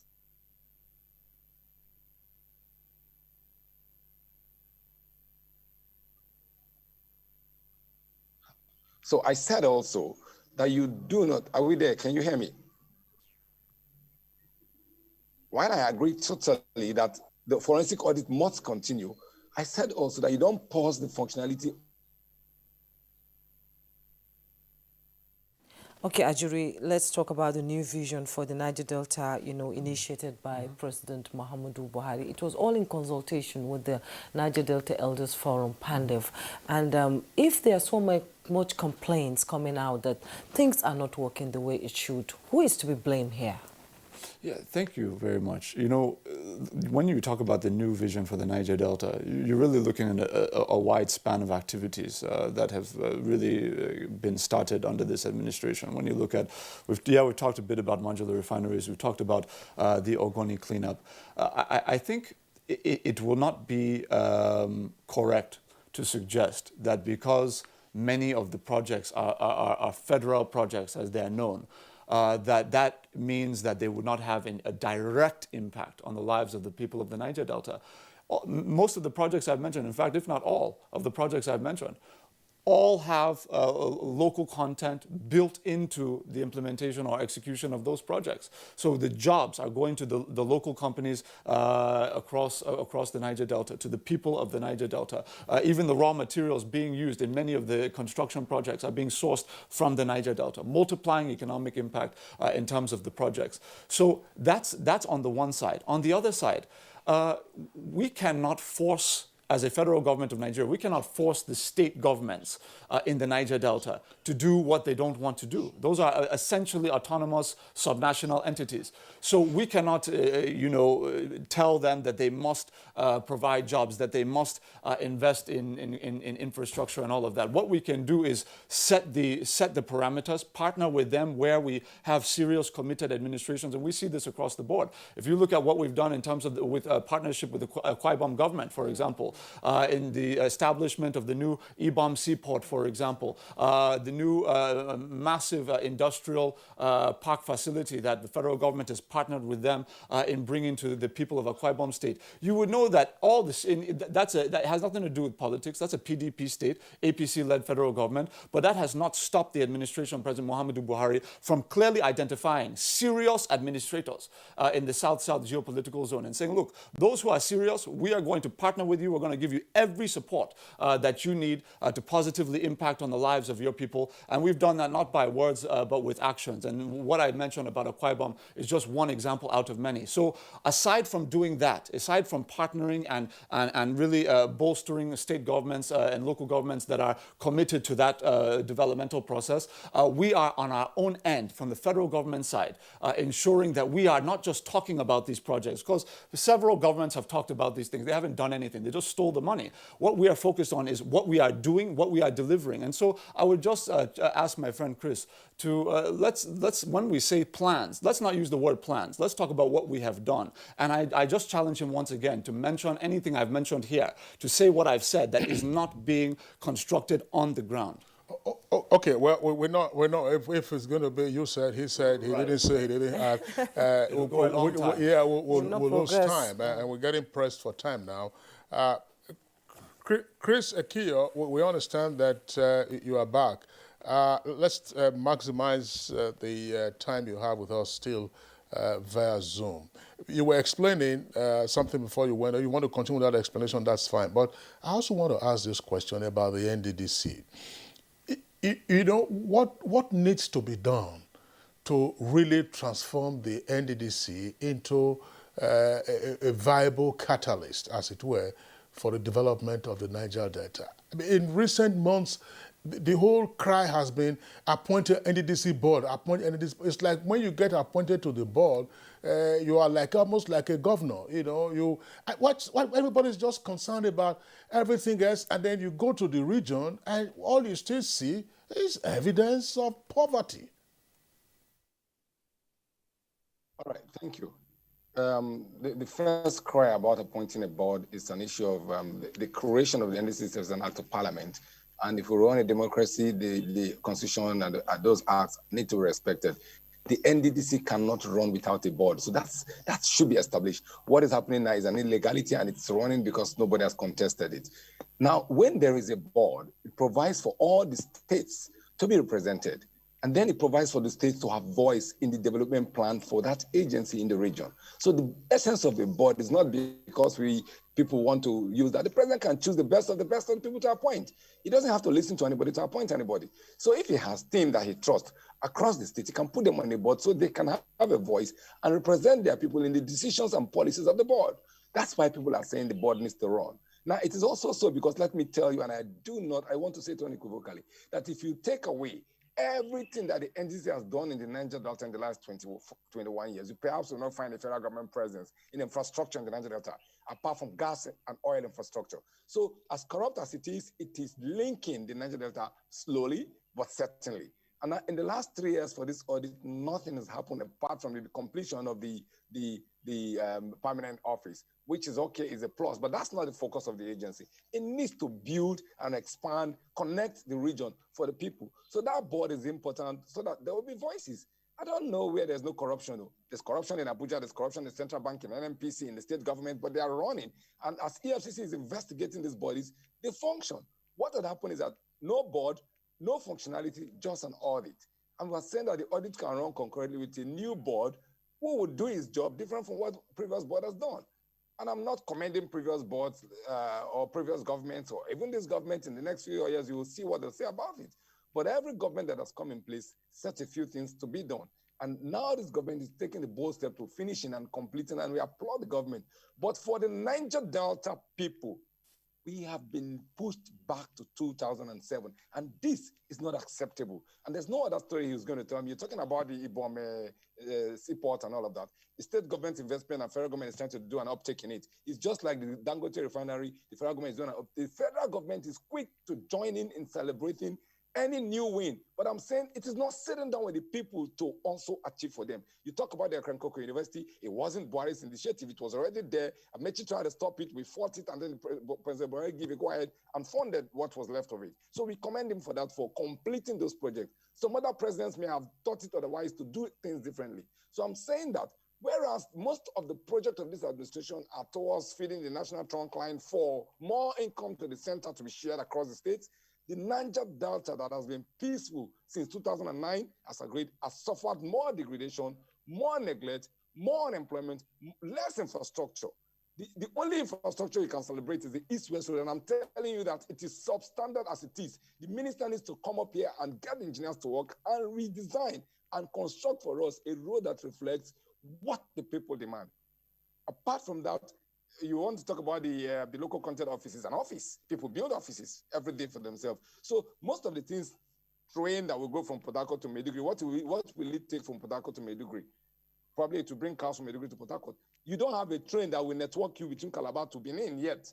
So we are saying start small, link the people first, and then expand like the web. But most of the things are transnational, and it gives an impression that they are only trying to satisfy a national interest and at the expense of the pool of the Niger Delta. And that is why you are seeing this palpable tension over and over. Akwabe himself is a Niger Delta. The people will not be against him the way they are if they see a commitment. And the current sole admin, of course, not the first sole admin in NDDC. There was just a disconnect, and the people felt that if you continue this way, they will get nothing in the region at the end of this administration. Most of the things are promises, and that's what it is. Explain to our viewers, when you say that we are back to 2007 in terms of either tension or agitation in the Niger Delta region, that looks potentially scary. If that is so, what can be done to take us back to 2016 or even recently? I was president of the Jury Council in 2007. And at that time, the people of the region had told themselves, look, rather than beg and die, I'd rather fight and die. And that's what we are now. People are beginning to be emboldened, and they're willing to dare the government at the expense of their life, because the peace that the region has provided for the country is not being compensated. I can tell you, there are more, for instance, development going on in the northeast where there's so much conflict than in the Niger Delta where there's peace. And in 2007, we were told that if we are able to get our people to drop arms and embrace amnesty, this place will be a new construction hub. I'm saying to you, remove what NDDC has done till date, remove the East-West Road. I do not see any construction going on. I do not. And then the people are saying, so what did we give peace a chance for? If this is going to be what's going to happen to us, we better go back to the trenches. We better die fighting for what is ours. And that's not good for the country. The country has of course, you go to the east, you have the Eastern Security Network and IPOP there. You go to the middle belt, they're agitating. The northwest, the northeast, they are all bandits and headers fighting themselves. You come to the southwest, of course, the Yorubas and headers are fighting. The only region where there's no clear confrontation in the government is the Niger Delta. And that region is a very volatile region with capacity. And once it joins in this frenzy, of course, you know what we're talking about. So the federal government in dealing with the region needs to double its pace, be more committed. I'm not saying at the expense of other regions, develop other regions, but please focus on the region as it is. The region is providing for the federal government. The federal government needs to address this issue in terms of infrastructure, employment. I'm not saying it must employ people, but it must create the enabling environment for people to be self-employed or to employ themselves. We're not talking of this wound dressing. Today, Amnesty Office gives some people a sewing machine, gives some people wheelbarrows, ministry gives this or build this. We're saying that a roadmap where people can plug in and be entrepreneurs. One of it is to allow the local content to also now cause the oil and gas sector to allow locals to participate. Most of the local people here cannot participate. Those who have vessels, their vessels are parked here because the companies don't take them. The companies don't hire vessels from people from the region. So they buy vessels with bank loans, and those vessels are dumped at our water shores here. Go to Warri, go to Port Harcourt, you'll see it. Those who are able to do simple modular refineries, they did not get the license. So the what you call the Kpofire is thriving. There's a presidential artisan mining thing. I said the Minister of Petroleum and the Nigerian government need to work a blueprint where this Kpofire can be transformed, just like the Zamfara gold system, where local communities can establish monopump refineries that will ease the environmental degradation. The cleanup issue that is saying needs to be more beyond Ogoni. There are more devastating sites in the Niger Delta than Ogoni. So when you continue to celebrate Ogoni as if you have solved the entire Niger Delta problem, you make a mockery of a system. And that is what we're saying. Don't say things about the big things you've achieved when the small things are here and they're going to snowball over time. Chris, I'm still going to stay with you briefly because we're sort of running out of time. I would like to ask you this question. Now that the president has listened, we have a new board of the NDDC. What are we going to see going forward now? So it is our duty to charge that board to its responsibility. It is our duty to ensure that that board don't play what it was playing with yesterday, today, because that board is also now a product of a new agitation. The NDDC in itself was a product of our agitation. The Niger Delta Ministry, of course, I was in the forefront of it to get it created.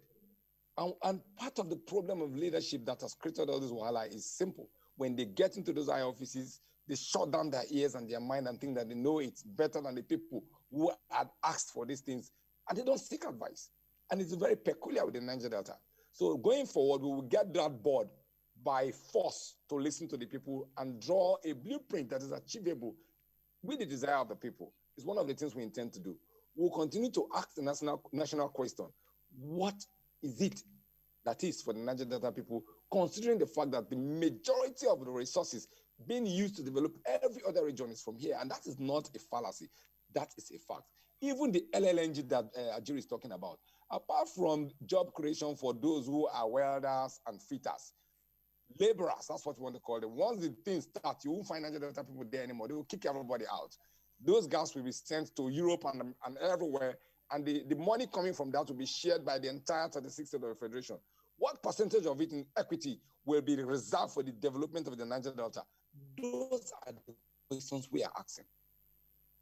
Chris Akio, excuse me, Chris Akio, thank you very much. Ajuri, well, I mean, we'll give you the opportunity to respond to some of these issues, but the more immediate concern has to do with the threat issued by the Niger Delta Avengers. Yeah. We do know that the Vice President, Yemi Osinbajo, engaged in some shuttle diplomacy to the region sometime in 2016, I believe, or 2017, and the outcome was salutary to all and sundry.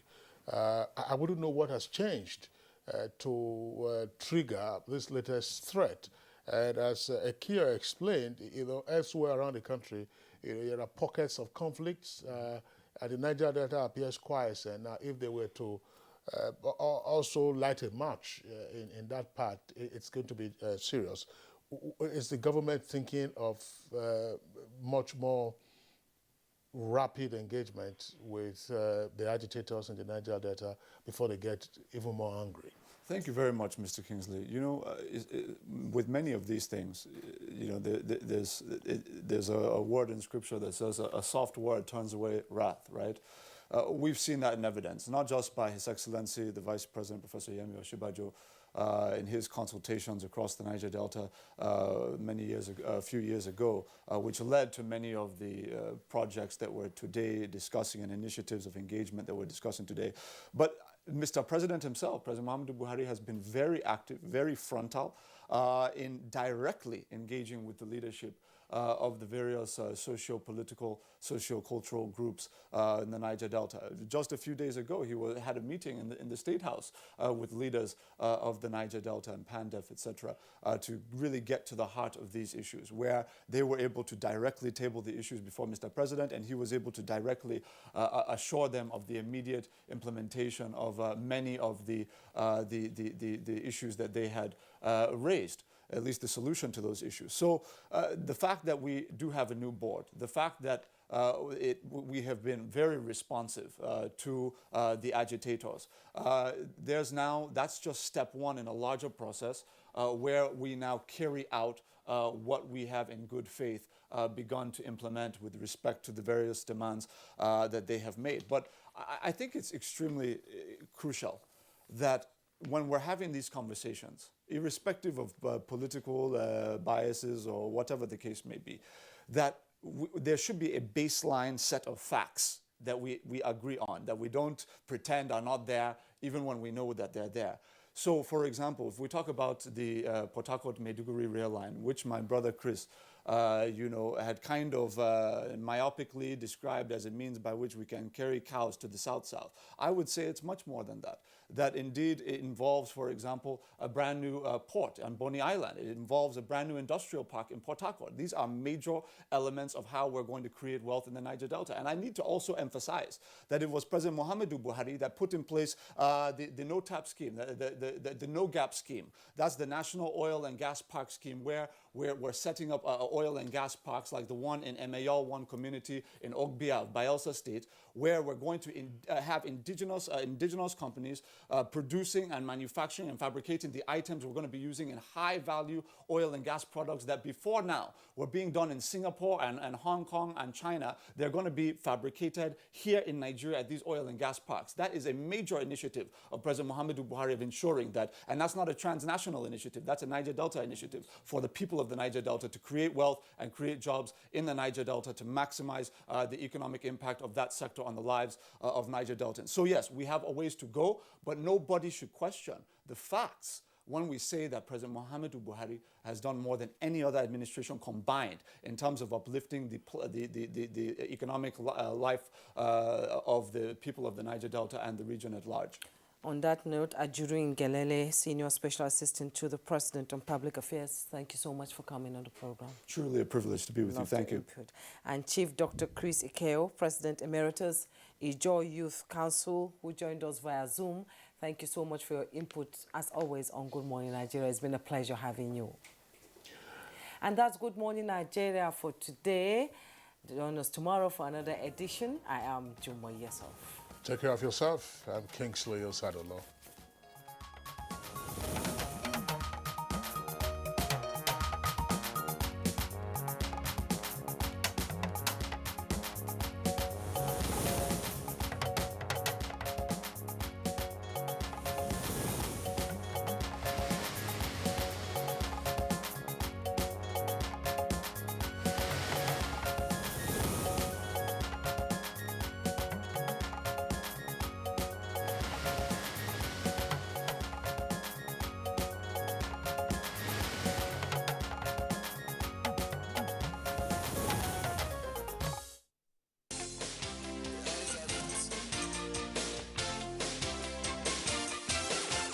NTA Parliament is a dedicated 24-hour channel that broadcasts the activities of the Nigerian Senate, Federal House of Representatives, and all the 36 state houses of assembly.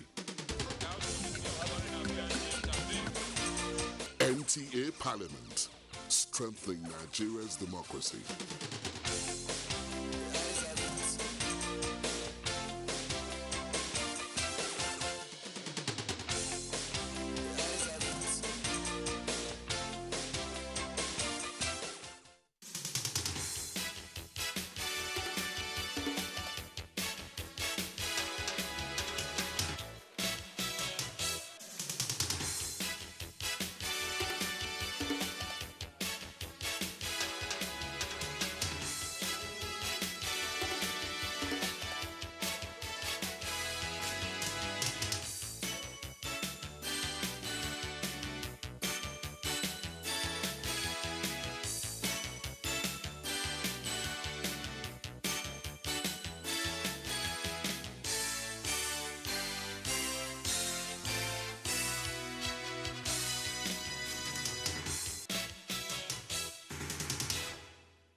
This is the network service of the NTA.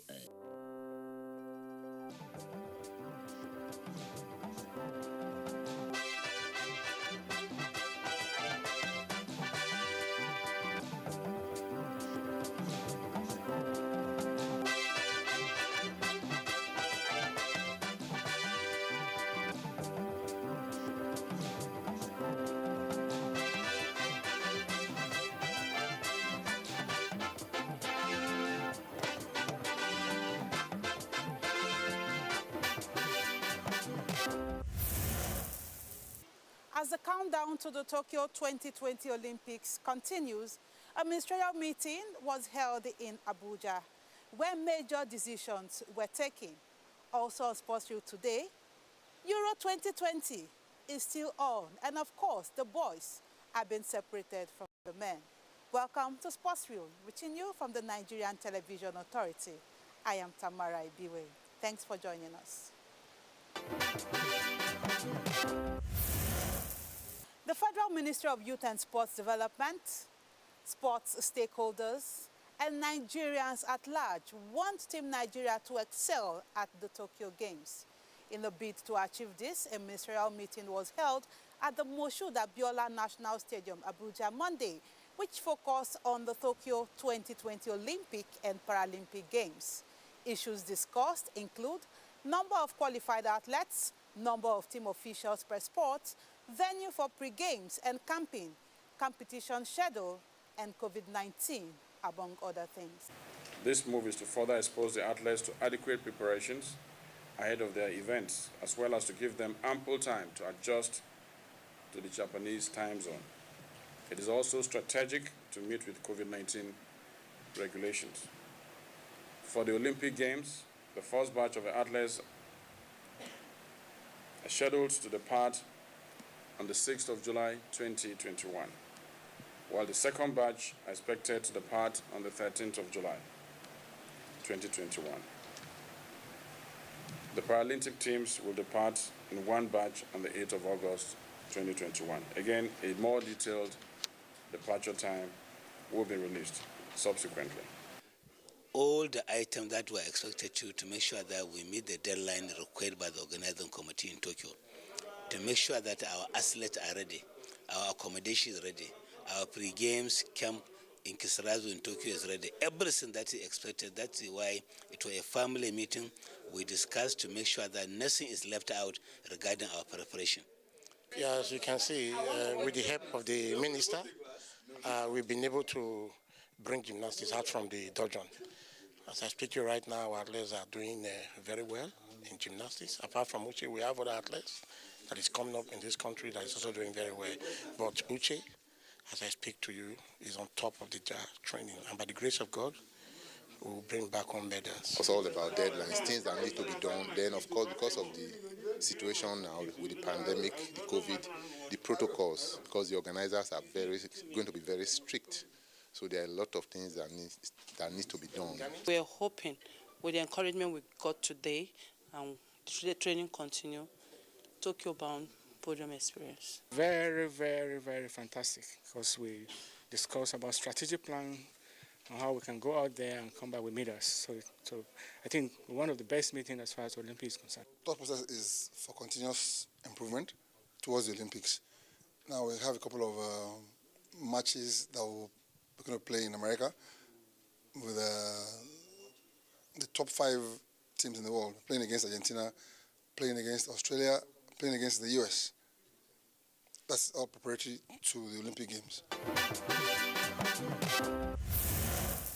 Team Nigeria athletes have been outstanding at the Tokyo 2020 Olympic qualifiers that was held in Lagos. Recently, they qualified for the mixed relay. And of course, Nigerian athletes have also started preparations for the Tokyo Games. But we'll be focusing on the Olympic trials that was held in Lagos. Joining me to talk about this is a board member of the Athletics Federation of Nigeria. He doubles as the sports secretary, Nigeria Customs. He's no other than Samuel Onikeku. Thanks for coming on the show. Okay, let's begin. How was the Olympic trials in Lagos, the atmosphere, the athletes, how did they take the Olympic trials?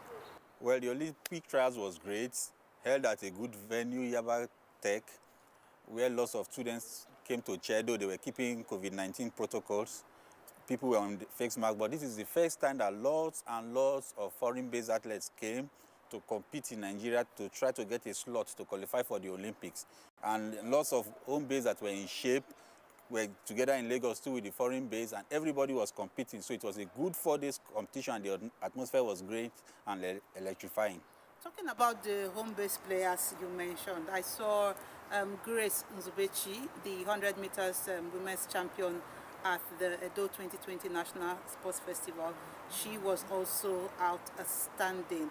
For the home-based professionals that came, what plans does the Federation have for them? Well, the home-based athletes performed well. Grace was third in 100 meters, while in 400 meters, Imabo, Patience Okon, they did credible well. So the Federation, with the approval of the President, Tony Bakokowa, is planning to see how we can take the home base to get to the standard of the foreign-based athlete.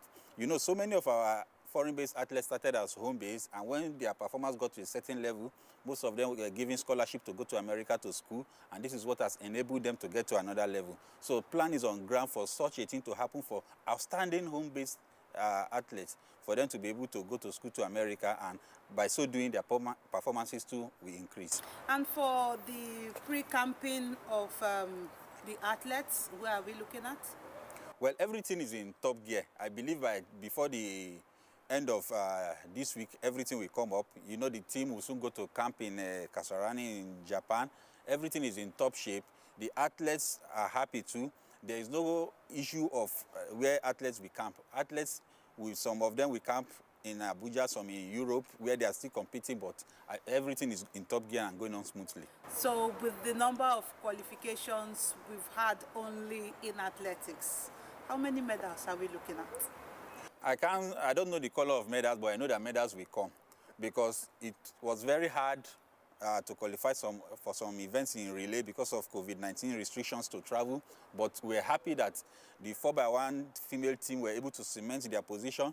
The 4x4 women were able to run 3:26 to shoot them to 11.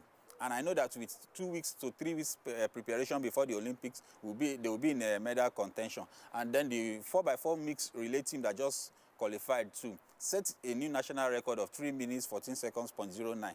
So these are events that Nigeria will do well. And you know that in every Olympics that we medal in athletics, we must medal in relays. So the relays we do well, and I believe that we will not come back empty-handed.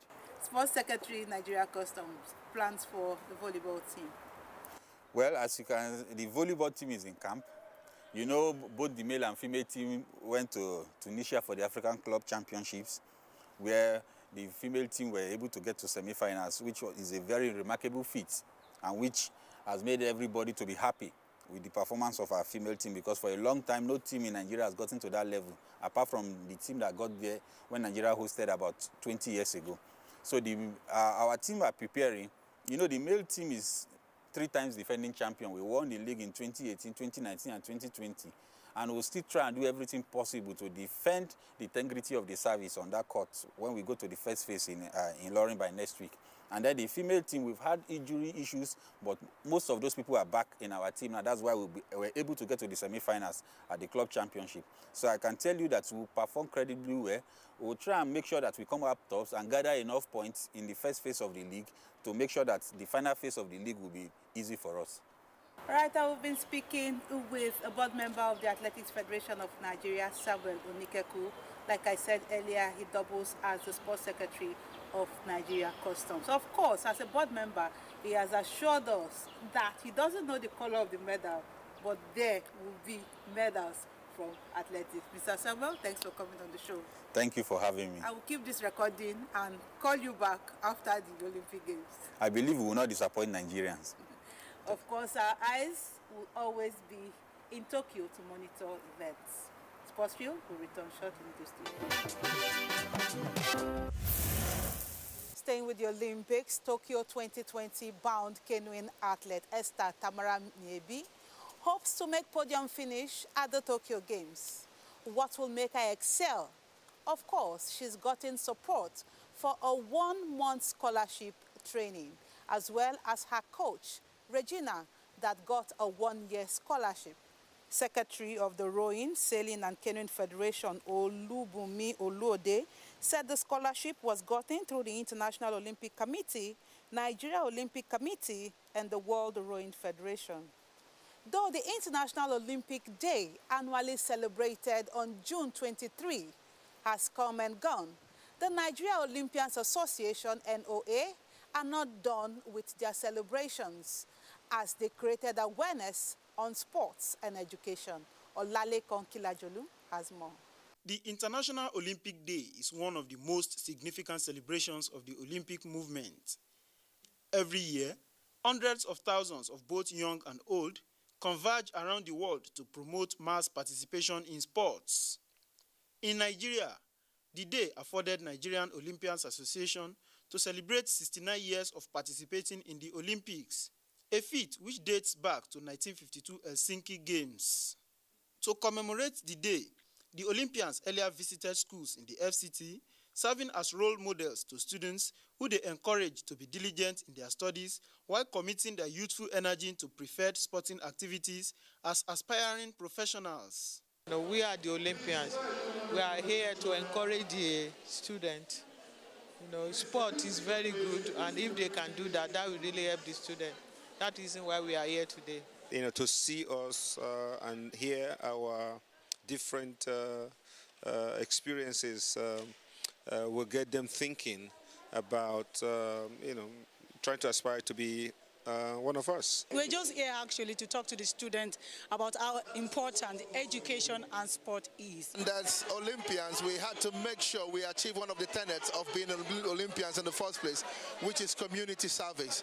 While the event was a meeting point for retired, veterans and active athletes, fond memories of sporting Nigeria's famous green-white-green serened the air.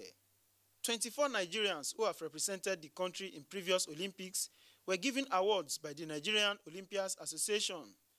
Team Nigeria boasts of enviable records at 16 editions of the Olympics, with the Dream Team being the only side to have won Olympic gold, silver and bronze medals in football events.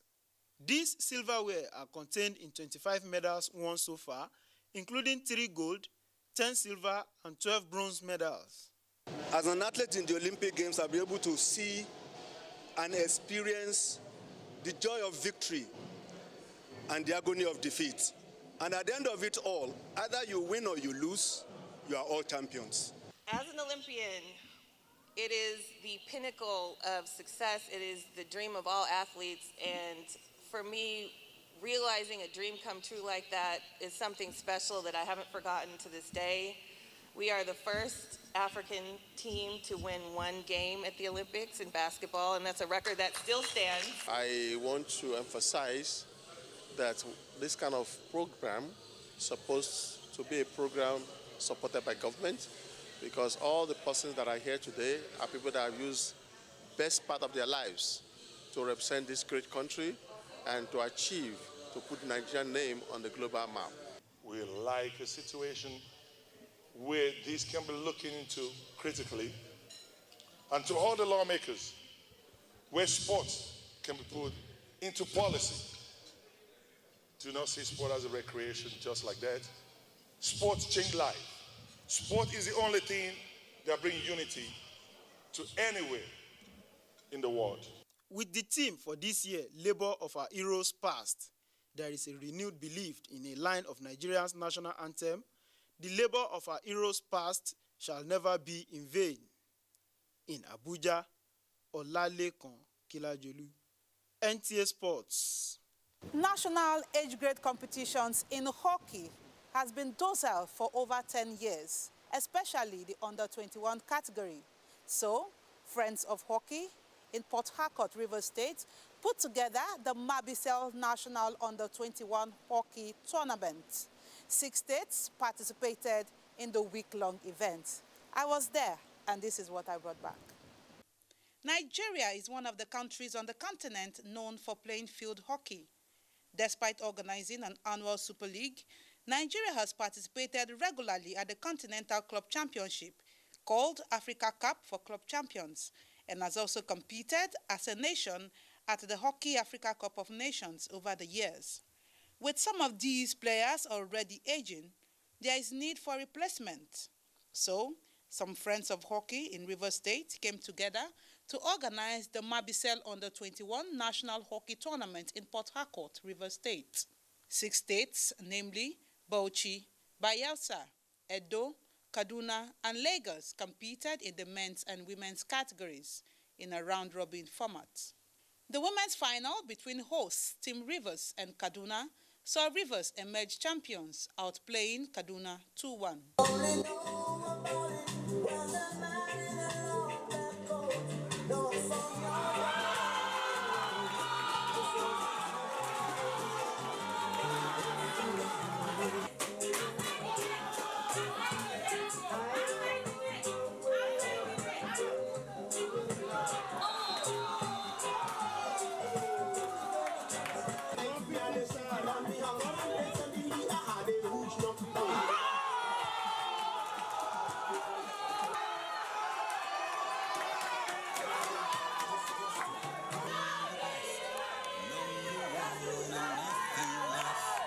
In the men's final, Kaduna State defeated Lagos 1-0.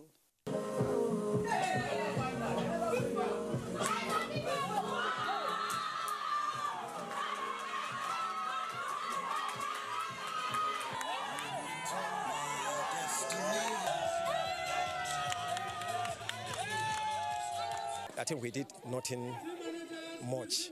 We continued to play the way we play, continued to play until the goal came. They were so defensive. We are going to put this team together to see how we can go to the National League and win the National League.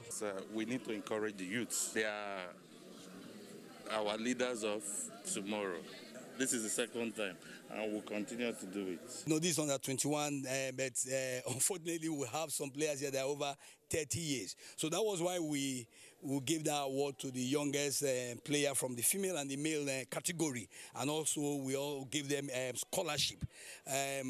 I personally want to encourage the states to come with the actual age bracket that we need for the tournament. If not for this competition, I would say that this is my first time for being in Rivers State. Yes, for the Super League, we left our senior brothers at home. They were training, so we are here struggling to win this one. When we go back, we'll train hard so that we can go there and win first position there. Individual and team awards were presented to players. This is a curtain raiser for the National Hockey Super League, built for July in Abuja. Congratulations to Team Rivers and Team Kaduna. Away from hockey now to archery. As sports in Nigeria continue to deepen and new grounds being exploited, archery is one of such sports trying to achieve greater heights. Chairman, Caretaker Committee of the Federation, Mohammed Abdullahi, has vowed to train more archers to enable them compete favorably in major competitions. We have the best equipment here. It's provided for us. So when you have good equipment and you have good environment to train, and you are allowed to train, you train. You can go in for any competition. Remember, champions are not made in the ring. We trained, and that's why we came out victorious. I hope so. I think I need more practice, to get better. It's always good to grow. But I think I'm on my way there. It's a good start. It's very nerve-wracking, but everyone is really supportive, and the competition is real. So yeah, it pushes you far, and it pushes you to be better than yourself. So yeah, it's good. My aim and my motivation is actually to put Nigeria on the world map. Through archery, and hopefully, we know that we really might not or can't make this Olympics, but our aim is to qualify for the next Olympics and then be able to represent Nigeria and to bring them together. Yeah, what we're actually doing, this is a closed championship for those that were selected from the last championship. The last championship was an open one. It was all-comers affairs. But this time around, we decided to limit the numbers so that we can narrow down to those we think that are really quality for international events. England will take on foes Germany in the last 16 of the Euro 2020. Omoyewe Unubu has more. Football fans around the world are still enjoying the European Football Championship. Despite coronavirus, the tournament is now in the knockout stage, where England entertain Germany at Wembley tonight, with a spot in the Euro 2020 quarterfinals at stake. England qualified top of Group D as they beat Czech Republic 1-0, following the Three Lions 0-0 draw against Scotland and 1-0 victory over Croatia. Now, Gareth Southgate's men will face a huge test in the first round of the knockout phase as they meet Germany. The Germans needed a late draw against Hungary to make it out of their group. Joachim Löw's side performed poorly against France in their opening game, but impressed against Portugal before being pushed all the way in their final group tie, which ended 2-2 with Hungary. Both Germany and England have a famous rivalry with a host of memorable moments between them. Now, another chapter opens in their long history, with the winners of this tie set to have a great chance of reaching the final of the tournament. Sweden welcomed Ukraine to Hampden Park in Glasgow in the second match on Tuesday. The two sides followed a contrasting route to the last 16 qualification. Sweden finished first in their group, while Ukraine managed to qualify as one of the 4 third-placed teams, and they must improve if they are to beat a well-oiled Swedish side. The winners will face England or Germany in the quarterfinals in Rome on 3rd July. In Abuja, Omoyemi Unobu. Oche Ngbede is standing by for tidbits. Let's start today's tidbit with football, as Nigerian-born youngster Josh Dawudu has committed his future to Sheffield Wednesday by extending his contract with the club. The cultured defender pinned his first professional contract in December 2018, played his part in the under-18 double-winning campaign of 2018 and 2019, and has been regular with the team. And now to golf. The need for more players to get involved in golfing was the thrust of Parkland Golf Resort Club monthly winner on countback with a gross of 55. Blessing Abu with 28 handicap and a gross of 67 emerged winner of the women's category, just as Moni Bello, playing off handicap 7, finished with a 57 gross to emerge as best in the male category. Still in golf, Americans Nelly Kuda landed the first major of her career and moved toward number 1 with a 3-shot win at the Women's PGA Championship in Atlanta. 22-year-old started the final day level with compatriot Lizette Silas at the top of the leadership board. However, Koda had 2 eagles in a 4-under final round of 68 as she won on 19 under, with Silas recording a 71. To tennis, Nigerian's youngster of Wisting Igbinovia and Mary Love Edward improved their ranking in the ITF World Cup J5 tournament by winning the Abuja leg back-to-back weekend at the Moshood Abiola National Stadium. Mary Love consolidated her position in the World Tour feature by beating Mary Godwin 6-love 6-3 before Lagos Wilson made a double in 2 weeks by defeating hard-fighting American Rohan Bilde 7-6, 6-3. 2 throw enthusiasts, including Chairman and Caretaker Committee of the Nigerian Tennis Federation, Ifedayo Akindoju, into ecstasy. Players from USA, Israel, France, and other African countries attended the tournament.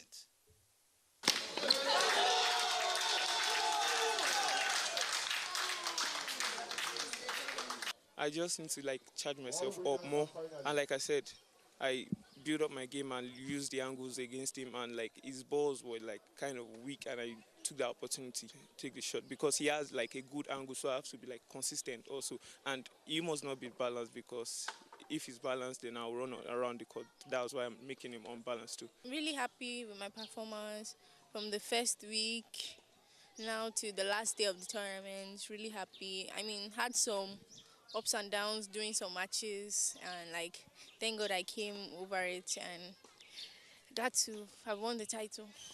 Also in tennis, Serena Williams is the latest tennis star to pull out of the Tokyo Olympics. The 39-year-old Williams, who won 4 gold in the past for United States in the Olympics, did not give a reason. According to her, there are a lot of reasons that made my Olympic decision, but maybe next time I'll get to say it. Rafael Nadal and Dominic Thiem are the other tennis stars who have also said they will skip the trip to Japan, where the Olympics open on July 23, a year after being postponed because of the coronavirus pandemic. And that's it on Tidbit. Oche Ngbede, NTA Sports. As the popular saying goes, when 2 elephants fight, the grass will suffer. Is England an elephant, or is Germany a bigger elephants. NTA Sports will continue to bring you live matches of the Euro 2020.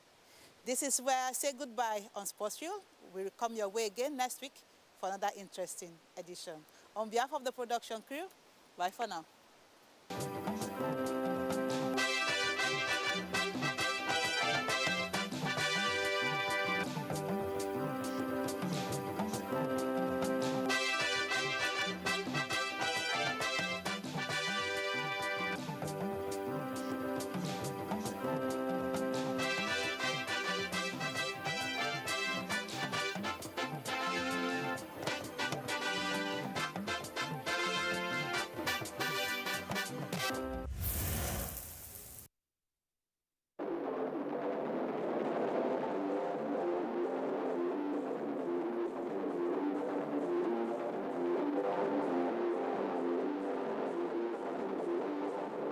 Hello, it's a warm welcome to Sports Field, reaching live on the network service of the Nigerian Television Authority. And give George.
For anyone who values financial security and ultimately desires financial freedom, creating at least one additional stream is no longer a luxury. It has become a necessity. Diversifying your income stream is crucial to protect yourself and your family against the unavoidable ups and downs of economic and industry cycles. Because of the financial risk that come from relying on one source of income, such as a job or a business, consider creating at least one or more additional streams to generate cash flow. The benefits of having multiple streams of income include peace of mind, because you know there will always be money to spend. Also, you will earn much more than you currently earn from your day's job. Therefore, you will live bigger and better. Your additional income streams can be active, passive, or a combination of the two. Some may pay you for doing something that you love, active, while others can provide income for you without having to do much of anything at all, passive. Here are multiple streams of income opportunities: selling information in hard book format, selling information in the form of downloadable ebooks, making money from referral opportunities, training classes, consulting opportunities, dealership opportunities, design opportunities, manufacturing opportunities, investment opportunities. The list is definitely not exhaustible. To create wealth, you must make investment that will create dependable streams of income flows, independent of your main source of income. The time to act is now. Begin implementing this practice, and before you know it, within months, you can be enjoying the benefits and the financial security and freedom that comes from having multiple streams of income.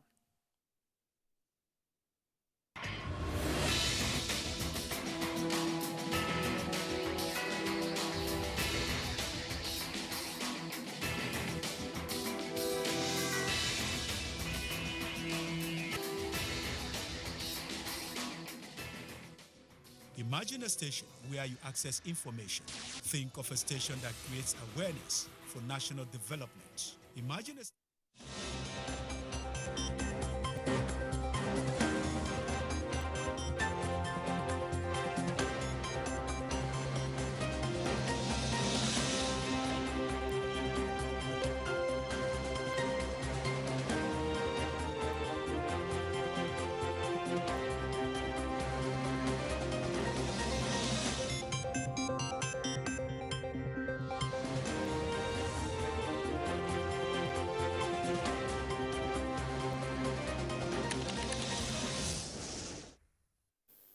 Revenue Mobilization, Allocation and Fiscal Commission begins review of revenue sharing formula. Nigeria Deposit Insurance Corporation, NDIC, commences payment of uninsured deposits. Mass metering first phase will go up 60 billion naira, says federal government, plus Central Bank of Nigeria to release 50,000 metric tons of maize to farmers. Details of these and more on Business Express on the network service of the NTA, and we are reaching you live from Abuja, Nigeria's capital. I am Leah Katun. Baba Tunde.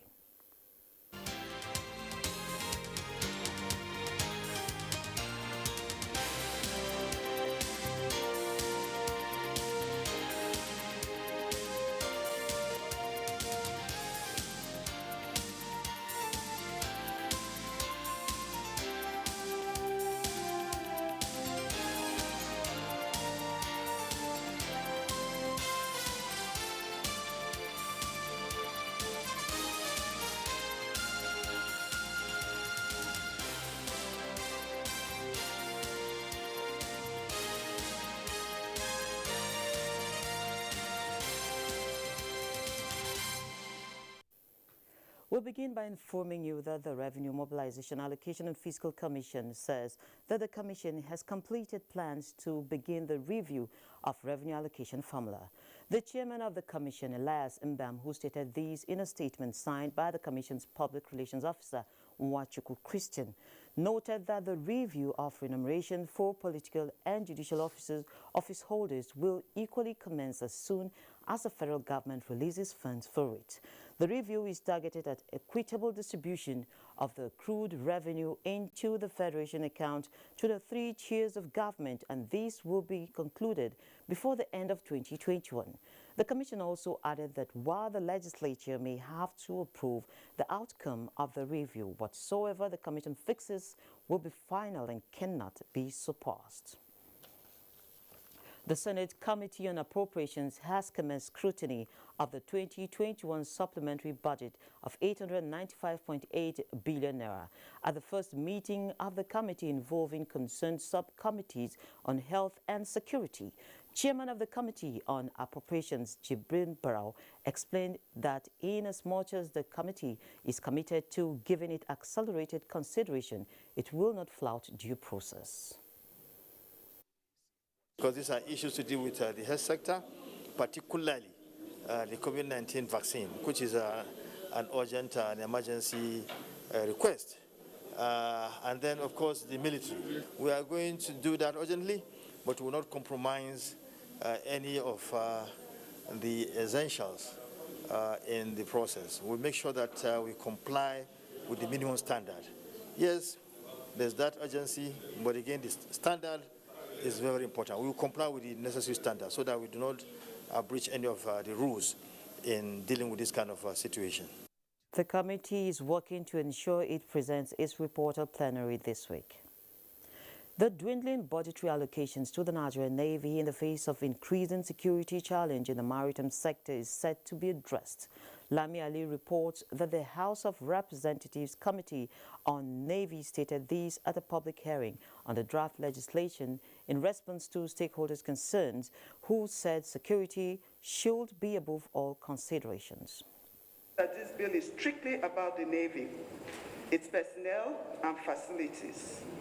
The Nigerian maritime sector comprises both civilian, which is a commercial aspect, and security actors.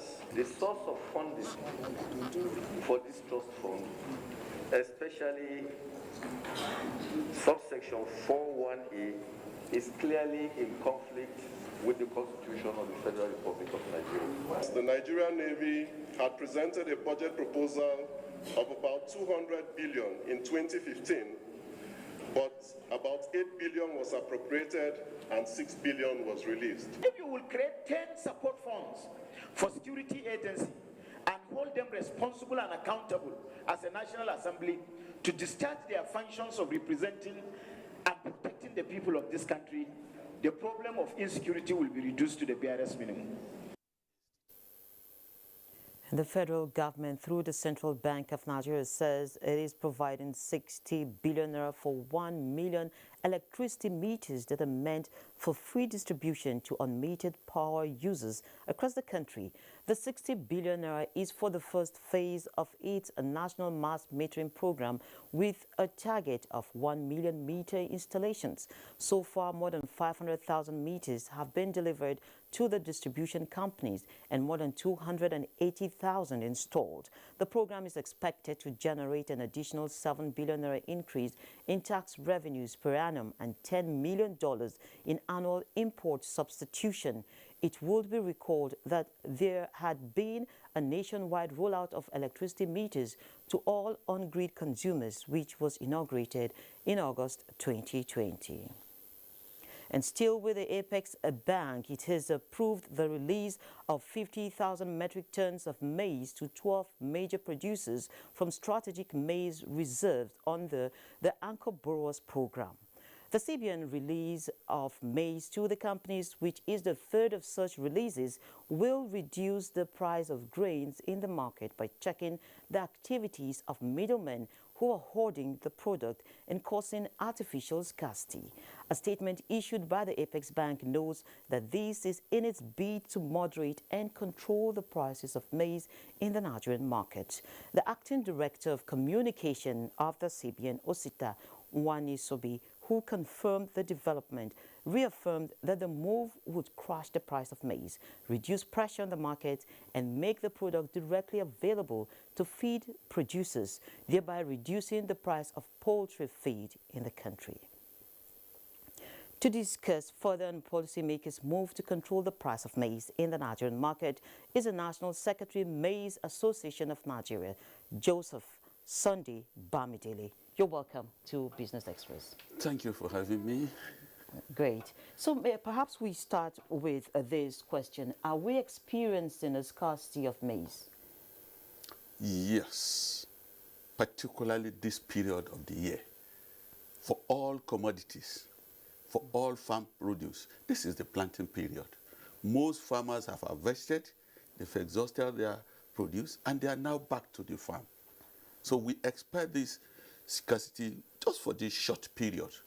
However, I am the national coordinator. Oh, great. Yes, the national coordinator of Maize Association of Nigeria. Okay. Yes. So that is, we expect that, and it has always been the tradition, even when a child is trying to move to the next class of this thing, he's probably going to experience some difficulties when he starts the new class. So that is the simple logic why we have that short period of scarcity. Okay, so it means it's a pattern, it's normal. It is in life.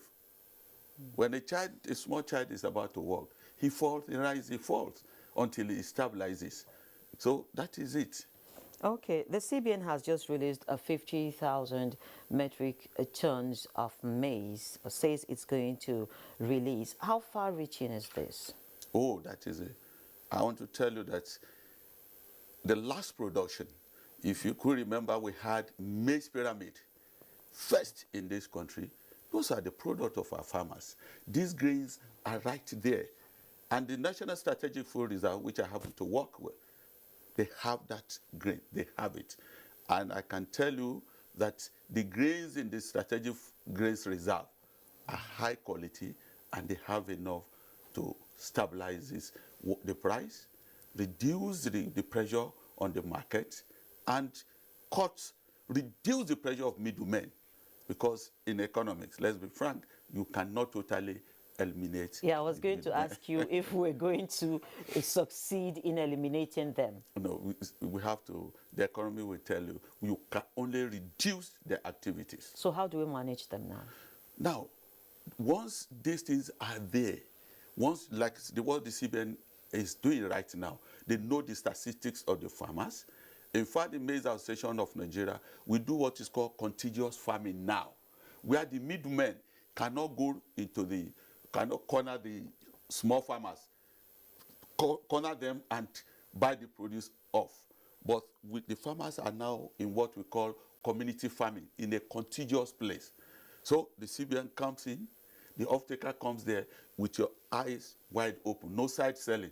So the middleman goes back in those days To the farmers who are 1-2 hectares far away, about 2 kilometers away, before you get there, they've influenced them, mop up the grains, and go back to their warehouse and keep them there. But with the present plan, with us and the CBN, in a contiguous place, what we call community farming, all the farmers will be in a place. Bamdele has its own there. Leah has its own, all of us. So there's no way, if I want to sell, you will see me that I'm selling my produce, which I'm supposed to give back to government for the payment of the loan. So it is going to work, and I'm sure that is the way to go. Okay, let me just bring this question in. Now that you're talking about having the community of farmers, do they go to get their seedlings from the same source? How does this play out if the seedlings are coming, different varieties of maize in the same cluster? Now, the method, what the CBN, the federal government is doing through the CBN is that there is a body in this country that regulates seed producers, National Seed Council. And every seed producer has to register with them. So you submit, for instance, Maize Association, you submit the list of your input supplier to the CBN.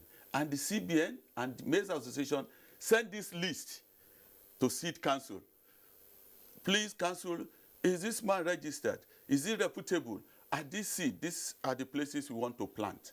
For instance, if in a place where I was born and bred up in Kaduna, if in Kachia side, if in Kachia, the striker, for instance, is a problem in that place, the Seed Council and the seed producer will tell you, please plant striker-resistant seed.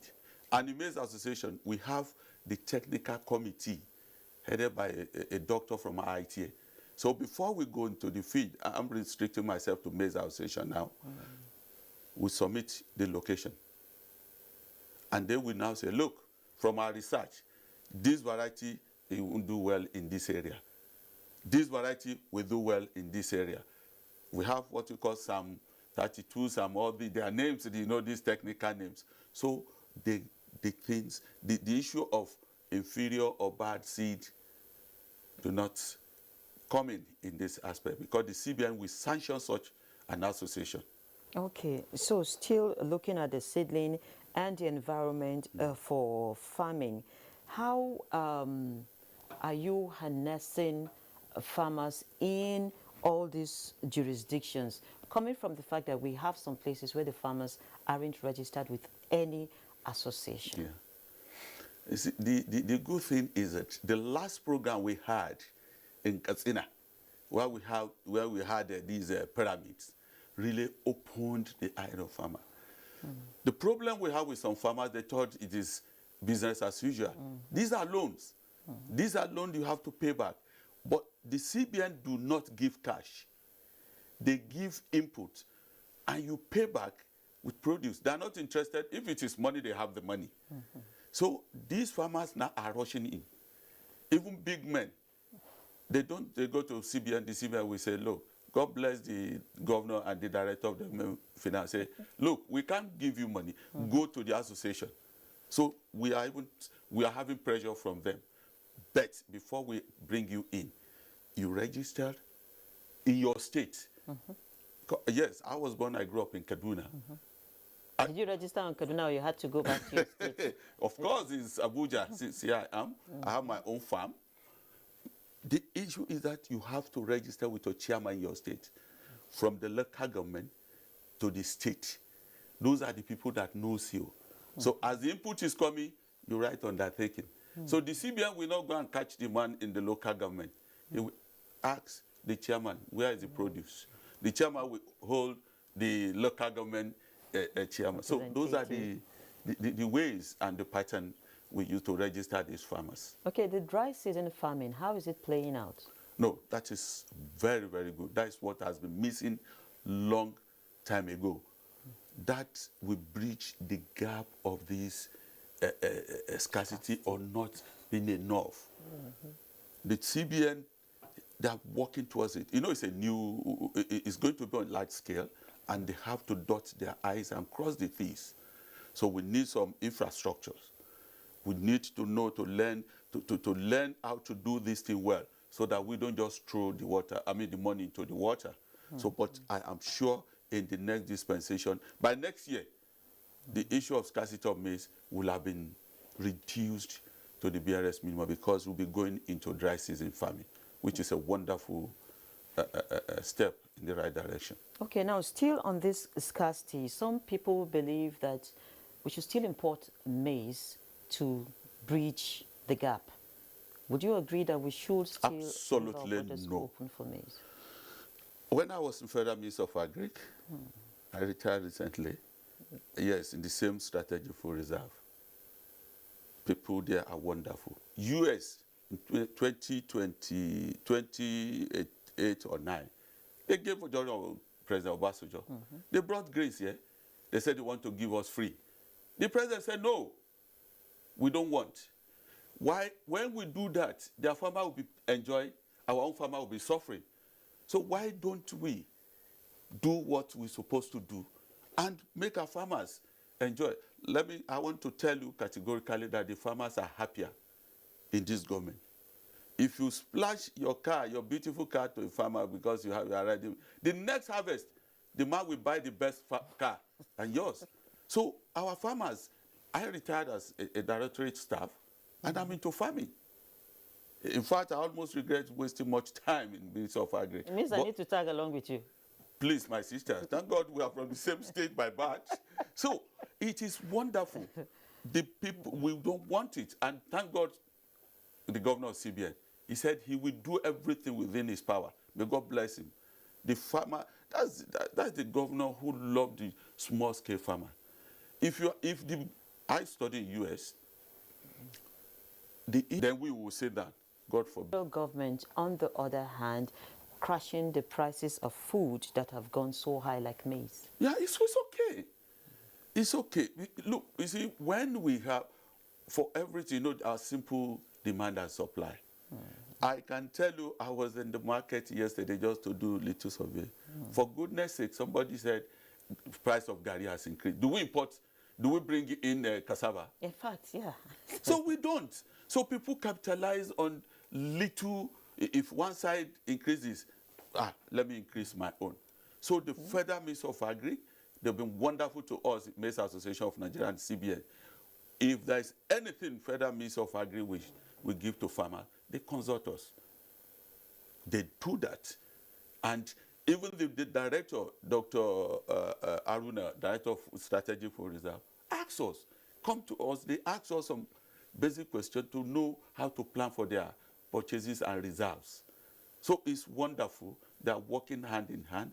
And if the prices goes down, the farmers, the people will not go to, when there is no, if a thief steals a car and there's no market, he will dump the car and go away. So we know that if the prices go down too low, the farmers will not be encouraged. But I know very well that's what we call guarantee minimum price. Yeah, that's the midpoint. Yeah. So at the beginning of harvest, I'm saying this because I was involved when I was in the ministry. So once there is guarantee minimum price, the farmers will be happy, and you and I, we spend less on food, the purchase of food in the market. Okay, I must sincerely thank you, Mr. Joseph Sunday Bamidele, the National Coordinator Association of Nigerian Maize Association. Yes. You're welcome to Business Express, and thank you for sharing your time with us. I appreciate it. Yes, so we'll move straight to the commodities market.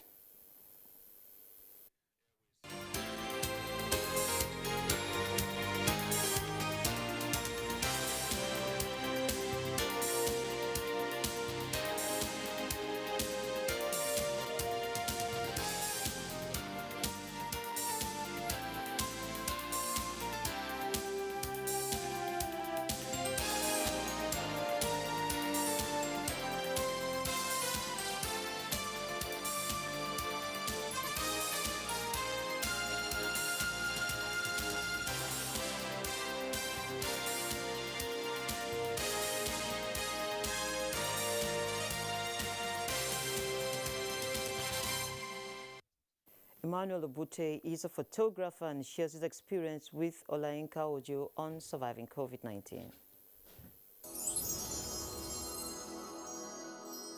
Surviving COVID-19 series is brought to you in partnership with the Central Bank of Nigeria. Emmanuel Obuti hails from Benue State and survives on taking pictures. His desire for the trade, he said, started in 2017 when he was posted to Borno State for his National Youth Service, which came with mixed feelings. In 2017, I was posted to Maiduguri for my NYC service. That night, when I saw the posting letter, I read it like 3 times, hoping to find a place where they would say maybe April Fool and you're being posted to Ibadan also. But then I came to camp with the hope that I'm going to redeploy. After the orientation course, he decided to stay back. This was when he discovered the opportunities inherent in the state. I already had skills in photography and videography before coming, and so I saw a gap, and I felt instead of going to work for someone, why don't I develop myself and set up something? So I spoke with my colleague and coursemate back in the University of Ilorin. His name is Michael. We work here together, and we decided that we'll take the hard path. Yeah, we'll try and do it ourselves and build something that will outlast and outlive us here in Maiduguri. How has survival in the face of COVID-19 been? It hasn't been easy, but then with the support of the NYC Secretariat, especially the PRO, he always got jobs for us, and we had a good time. And after service, we decided to stay back and then open our studio here. One major challenge for him is access to funds, as his equipment are old. The major challenges we have here has to do with finances, because most of our gadgets are quite old, and there are certain class of jobs that we cannot apply for because of, the quality of the gadgets we have. We already established a studio space, but then it's still not big enough. We need offices because the kind of services we offer there are many. It's not just photography and videography. We are also into branding. Not minding his challenge, Emmanuel today has been able to train other people in the trade. As a way of giving back, we train NYC core members for free. We've had 2 people that we've trained along this line. One is already working in, I think, Songo, it was around there. Her name is Dami. And then there's another one, Joe. Against all odds, Emmanuel Obuti says it is only when you impact in the lives of others that you can be said to be a success story. Surviving COVID-19 series is brought to you in partnership with the Central Bank of Nigeria. The Pension Transitional Arrangement Directorate, PTAD, says it has received the sum of £26,505,862.97 repatriated from the United Kingdom. Executive Secretary PTAD Dr. Chioma Ejikeme said the repatriation of the funds was made possible by the approval of President Muhammadu Buhari and a series of meetings between PTAD management, Office of the Accountant General of the Federation, and the Crown Agents Investment Management Limited, United Kingdom. She added that the funds will be used to settle part of the accrued arrears owed to its pensioners worth more than 120 billion naira. These pension funds had hitherto been under investment with Crown Agents Investment Management Limited, United Kingdom. And so let's bring you updates from the equities market, where sell pressure in bellwether stocks have continued to drag down market value. The week began in the red, with the all-share index falling Monday by 0.19%, and equity capitalization also declined to 19.6 trillion naira. Let's now take a trip to the global markets. Shares in Asia Pacific fell in Tuesday trade despite gains overnight on Wall Street, as the S&P 500 and Nasdaq Composite closed at record highs. Mainland Chinese stocks were down. The Shanghai Composite edged 0.81% lower. Hong Kong Hang Seng Index declined 0.89%. The Nikkei also fell 0.81%. European stocks are having a muted open Tuesday as global investors monitor the spread of the Delta COVID-19 variant and await key economic data out of the U.S. Britain's FTSE 100 is lower at 7,072. Germany's DAX is set to inch around 8 points lower, and CAC 40 of France is set to shed a single point in early trade. U.S. stock index futures were little changed in early morning trading Tuesday after the S&P 500 and Nasdaq Composite closed at record highs on Monday. Figures are yet to come in from Africa this morning, but fears over the spread of the highly infectious Delta virus variant are also expected to dent sentiment on the continent this Tuesday and probably well into the week at a time markets are on the edge. With global market updates, Bosse De Able, Business Express. Thank you, Bosse, and this is where we end this edition of Business Express. We value your feedback, so keep the comments, observations, and suggestions coming. Also, be informed that all previous episodes are available on YouTube on the NTA's channel. Business Express returns Wednesday at 3 p.m. I'm Leah Katungbaba saying, keep thinking and doing business. Be safe out there.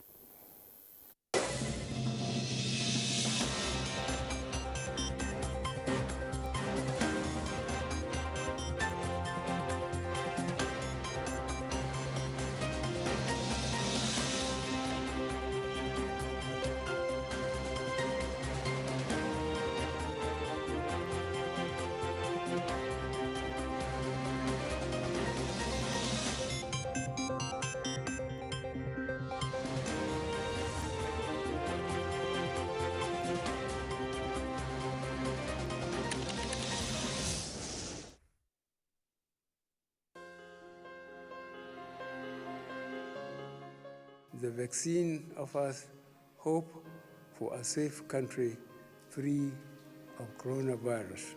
I urge all state governments, traditional and religious leaders to take the lead in the mobilization effort within their environment and spheres of influence.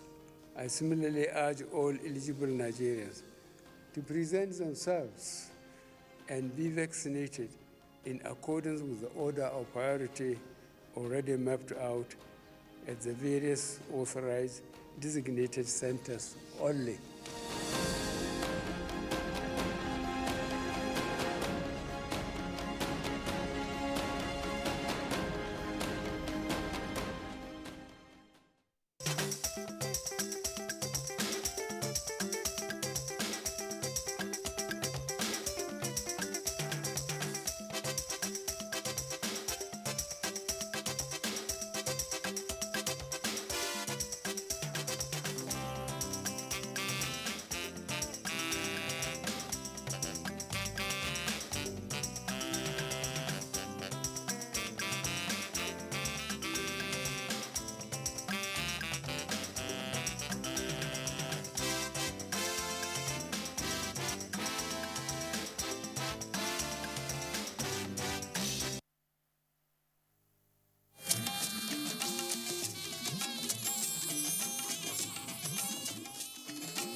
This is the network service of the NTA.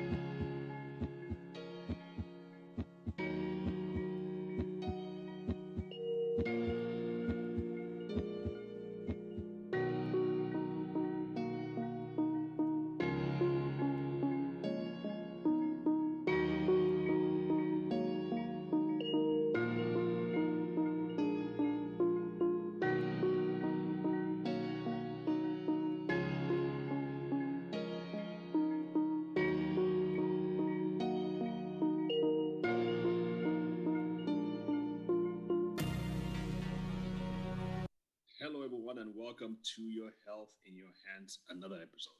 I'm Dr. David Ajibade with the Brain and Body Foundation.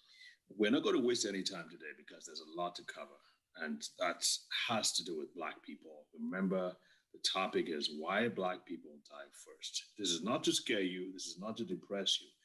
The fact of the matter is that there are certain things that we are, quote unquote, weak in or deficient in. And the sooner we learn about this, the more we'll be apt to take the right actions and right steps to prevent things happening to us further down the line. This is especially important for our kids. We're going to be, certainly, if we learn these things now and start to inculcate them into our kids, they're going to enjoy a much healthier, longer life. And in case you haven't realized this, Nigeria, of the 54 nations in Africa, Nigeria is the bottom two in terms of longevity. It's a big problem. Why should the Lion of Africa, at one time, absolutely, thanks for making the time. So Dr. Edionwe is an ENT surgeon and a lifestyle medicine specialist, and she is super thrilled and excited about educating Black people, especially from those from her motherland, Nigeria. Yes? Absolutely. Very much so. We appreciate this. And there was one time I was watching you and you were talking about anemia. And that caught my attention because I had never heard that before. You said that you had anemia and that Black people tend to have less anemia, by the way, folks, means low amounts of red blood cells, and that Black people tend to have it across the board. So can we talk about that? I know we're going to talk about cancer very soon, but let's talk about that anemia factor as well first. Yeah, it's something that, again, the full science or the genetics behind it, we're not 100% sure about. But we do know that Black people tend to have more iron deficiency anemia than other populations. Now, there are other forms of anemia, and there is yet another form of anemia that Black people also tend to have. And we know a little bit more about the genetics behind that, and that's sickle cell anemia. So anemia in and of itself, because like I said, there's different kinds. There's more than iron deficiency. There's more than sickle cell anemia. Anemias are when there are problems with your red blood cells. And your red blood cells are very important transporters in your body, in your blood. They transport oxygen, they transport nutrients. So this is really the life force of what keeps our bodies going. And when you have an anemia, you either don't have the right number of red blood cells or you don't have the right size. So if a red blood cell is too small, then it's not able to transport all of the oxygen and nutrients it needs to transport. Red blood cells are typically circular in shape, but in sickle cell anemia, they're deformed. So in that instance, you don't have the right surface area. Again, you don't have the right space to transport the kinds of things you need to transport in the blood. And furthermore, with sickle cell anemia, the shape of those red blood cells actually becomes very problematic. Think of little tiny daggers going through your blood vessels, and that can lead to all kinds of pain crises, and even injuries. So yes, anemia is something that in Black, not just Black American, but also Black African, Western African, we know that there is this genetic predisposition for. By and large, I think I remember something like 50% of Black people in this country have some form of iron deficiency anemia, which in Nigeria, I'm sure that number is equal, if not more. Iron deficiency anemia is something we can do something about. It's simply just doing something about it. By taking and being sure you are getting the right sources of iron, you can cure an iron deficiency anemia. Myself, everybody in my family, let's start there. My siblings have iron deficiency anemia. I have it too. And I recently had my levels checked and my levels were normal. Why? Because understanding my genetics, understanding my health, I realized that I needed to be very persistent and consistent with taking iron supplements, which I've taken now for a very long time. And I've taken my numbers from poor to normal. So I don't have to worry about anemia at this time. And it's something very simple. I think that's a very important point. And it's important people need to test because at the same time, you don't want to overload the system with iron. But here's another good tip. We know about vitamin C, and quite frankly, between you and me, Dr. Susan, I think the recommended amount for vitamin C is absolutely ridiculous. But that's another thought for another day. but vitamin C helps with iron absorption in the gut. So if you're most of us are vitamin C, really, let's be quite frank, folks. Most of us are vitamin C deficient. When I've started prescribing vitamin C for people, it has been amazing how their health has improved. Now, the powder that I prefer, because the powder you can put in water, you can drink over time. The problem with taking a capsule or a pill is that the body just takes a little bit and gets rid of the rest. But if you take it in water and you drink over a period of time, it gives your body the chance to absorb the vitamin C and do the work it needs to do with it, including absorbing of iron, the right amounts of iron into your bloodstream. So that's really, really important. You had want to say something about that, Doc? No, you're absolutely right. There are, just depending on where you're at, there are forms which you can get them sort of in combination. Myself, I take vitamin C every day. People should remember vitamin C is water soluble. So you can take a good amount of it and your body will know how to manage it and pee it out. Now, I wouldn't recommend just drinking the whole bottle of vitamin C, but you can be consistent with it. And it's again, very simple. A lot of the things that we've talked about, vitamin D, vitamin C, iron. I mean, think of these are things that are pretty available to many of us. And simply taking these on a consistent basis can reverse some really big diseases. And it's interesting that the poorest countries in the world, vis-a-vis African countries, are the ones with the greatest amount of sunlight. So at least if you can't get your vitamin D supplements, try to spend a little bit more time. Go outside. Exercise outside, right? So don't be sedentary. You do your exercise outdoors and you're killing two birds with one stone. Absolutely. Well said. Perfect combination. All right, we're going to take a quick break here. Folks, stay tuned. We'll be right back.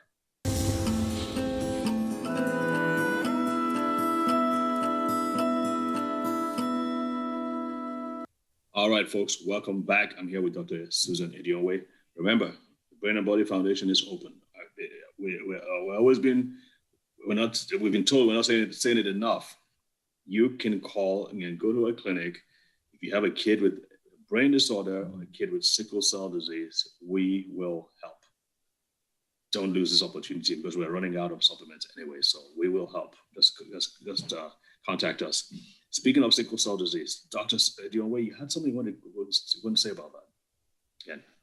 Yeah, going back to the fact that, a lot sort of unites African Americans and Africans when it comes to our genetics and the kinds of disease that we have. There's a very interesting study that looked at the genetics of African Americans, being that African Americans, because of the historical context of slavery, African Americans do have some European genetics, some of them, 20 to 30%. So this study looked at sickle cell anemia in African Americans, and then it compared that to sort of the sickle cell trait and sickle cell in European DNA, and then in Western African DNA and genetics. And what they found is that African Americans who have sickle cell anemia in this country, their genetic makeup is more similar to West African genetic makeup, particularly the Yoruba genetics, Bantu and Mandeka in Western Africa, those populations, but particularly this genetic population of people who are in America, their genetics mirrors more so West African genetics rather than European genetics. So it shows us again that we are quite in fact linked. And it's so interesting that genetically we're similar, but then environmentally, we are more similar than we are different. That is interesting. That is interesting. Not surprising though, because West Africa is the birthplace of sickle cell disease, and sickle cell disease is primarily a Black condition. And of course, the most number of Black people in the world are in, yes, indeed, Nigeria. We carry the prize. So thank you for that. Thank you for that. All right, we have to talk about cancer now. So cancer amongst Blacks, big problem. Many people don't really realize it. Lung cancer is the top cause of cancer death in the world. Blacks have a huge percentage of that. Prostate cancer, Black men.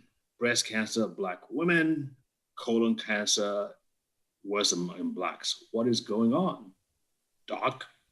Susan? Well, sort of, it's a bit of the same thing. There is some genetics there, especially with, for example, lung cancer. Studies show that taken in the United States, while Black American men tend to have higher incidence of lung cancer, they are not necessarily more prone to smoking than white people. Right. So it goes to show, and we talk about smoking being a huge risk factor for lung cancer, but yet here we have a group of people that don't smoke more than another group of people, in fact, smoke less. Right. They're the ones that tend to have a higher incidence of lung cancer. When you talk about cancers, yes, genetics, I believe, plays a larger factor versus like when we talked about diabetes, where genetics was more of a minor factor because that's more of a lifestyle disease. When you look at cancers, yes, environment definitely plays a role, but I think genetics is key here. Same thing when you talk about breast cancer. What do we know about breast cancer in Black women? Black women tend to have more mutations in what are known as breast cancer genes. There's two kinds, breast cancer 1 and breast cancer 2 gene. Black women tend to have more mutations that can lead to breast cancer versus non-Black women. And then on top of that, when Black women have breast cancer, they unfortunately get the absolute worst kind, the kind that is most aggressive, which is called triple negative breast cancer. And that boils down to genetics, unfortunately. So for this arena, especially when it comes to cancers, genetics, unfortunately, is something we can't escape. Okay, so I hear that, but I also hear the fact that, I mean, you being a lifestyle medicine doctor too can appreciate this more than the typical oncologist, the average oncologist, because there's gotta be something that one can do. Yes, there's the tyranny of the genes, but it doesn't mean that no matter what you do, it's gonna happen that way. I mean, except of course, if you're born with an XY as opposed to an XS, no matter what you do, you're gonna be an XY. I mean, that would be argued in the United States that yes, you can still do something about that. But in general, you can do something about your genes, whether they are expressed, whether the bad ones are expressed or not. So some of the things that I hear about, and please feel free to correct or jump in, is that for women, you want to ensure that you try to keep a healthy weight. You want to check your family tree, because many times you can find out if your mother or your grandmother had breast cancer, and then you can find out and then do something about it. And of course, you want to build your immune system. You want to make sure that if you're not taking all the right foods, if you, for any reason you can't keep a healthy diet, you should keep a healthy diet, but at the same time, you've got to ensure that your immune system is strengthened. I mean, I personally have been all over the country in the worst hotspots, COVID-19 hotspots. But I know that I'm at risk, and so I'm ensuring that I'm taking high doses of everything to ensure, and this is still safe, I know what I'm doing, but to ensure that the immune system is strengthened. What else can we do to ensure that, well, you can't ensure, but at least let's do our part to hopefully keep healthy and not be a statistic, because these statistics are absolutely ridiculous and alarming. You're absolutely right about that. And it all boils down to being vigilant. You know, the last show we talked about health literacy, and that's really people understanding what things impact their health. In order to do all you can to prevent these diseases, you have to be aware of your health, be aware of your health history and your family's history, because we've already done a good job showing that some diseases traffic in our genes. And that definitely, applies even more so when we talk about our immediate family. If you have a family member that has cancer, or multiple family members that have cancer, that means you have to be more vigilant. If you live in an area where cancer is more prevalent, because sometimes we've seen that certain environmental factors have caused cancer to sprout in different communities, you have to be more vigilant. You have to look at yourself and be honest and say, well, what are my risk factors? Is my diet a bad risk factor? Is my lack of exercise a bad risk factor? Is the fact that I have vices such as smoking smoking and alcohol use risk factors. And then when you've identified what risks are pertinent to you, it's really up to you to say, you know what, that's not acceptable to have these risk factors in my life, and I want to change them. And that's one of the things in lifestyle medicine that we talk about. This idea of lifestyle medicine is that you, the patient, you, the person, are in the driver's seat. We're here to help you along, but it really starts with your own willingness to make these lifestyle changes. Absolutely, absolutely. And being in the US where you have access to the healthcare facilities, it just makes sense for men to do their prostate exams, for women to do their mammograms, and other methods of catching this early, feel their breast and palpate, and maybe on a monthly basis. Isn't that what is recommended these days? A monthly, that is your birthday kind of thing. Yes, right? that is. It is definitely recommended. Even simpler than that. It's funny, we were talking about this. I actually did a recent show talking about the different health screenings that are recommended based on age. And starting in your 20s, regardless if you are, have children or not, for women, it's recommended that every month you do a self-breast exam. And for men, beginning in your 20s, it's recommended that every month you do a self-testicular exam. So there are things you can do, whether you have access to a hospital or not, that you can still try and practice some prevention, especially if you're being vigilant.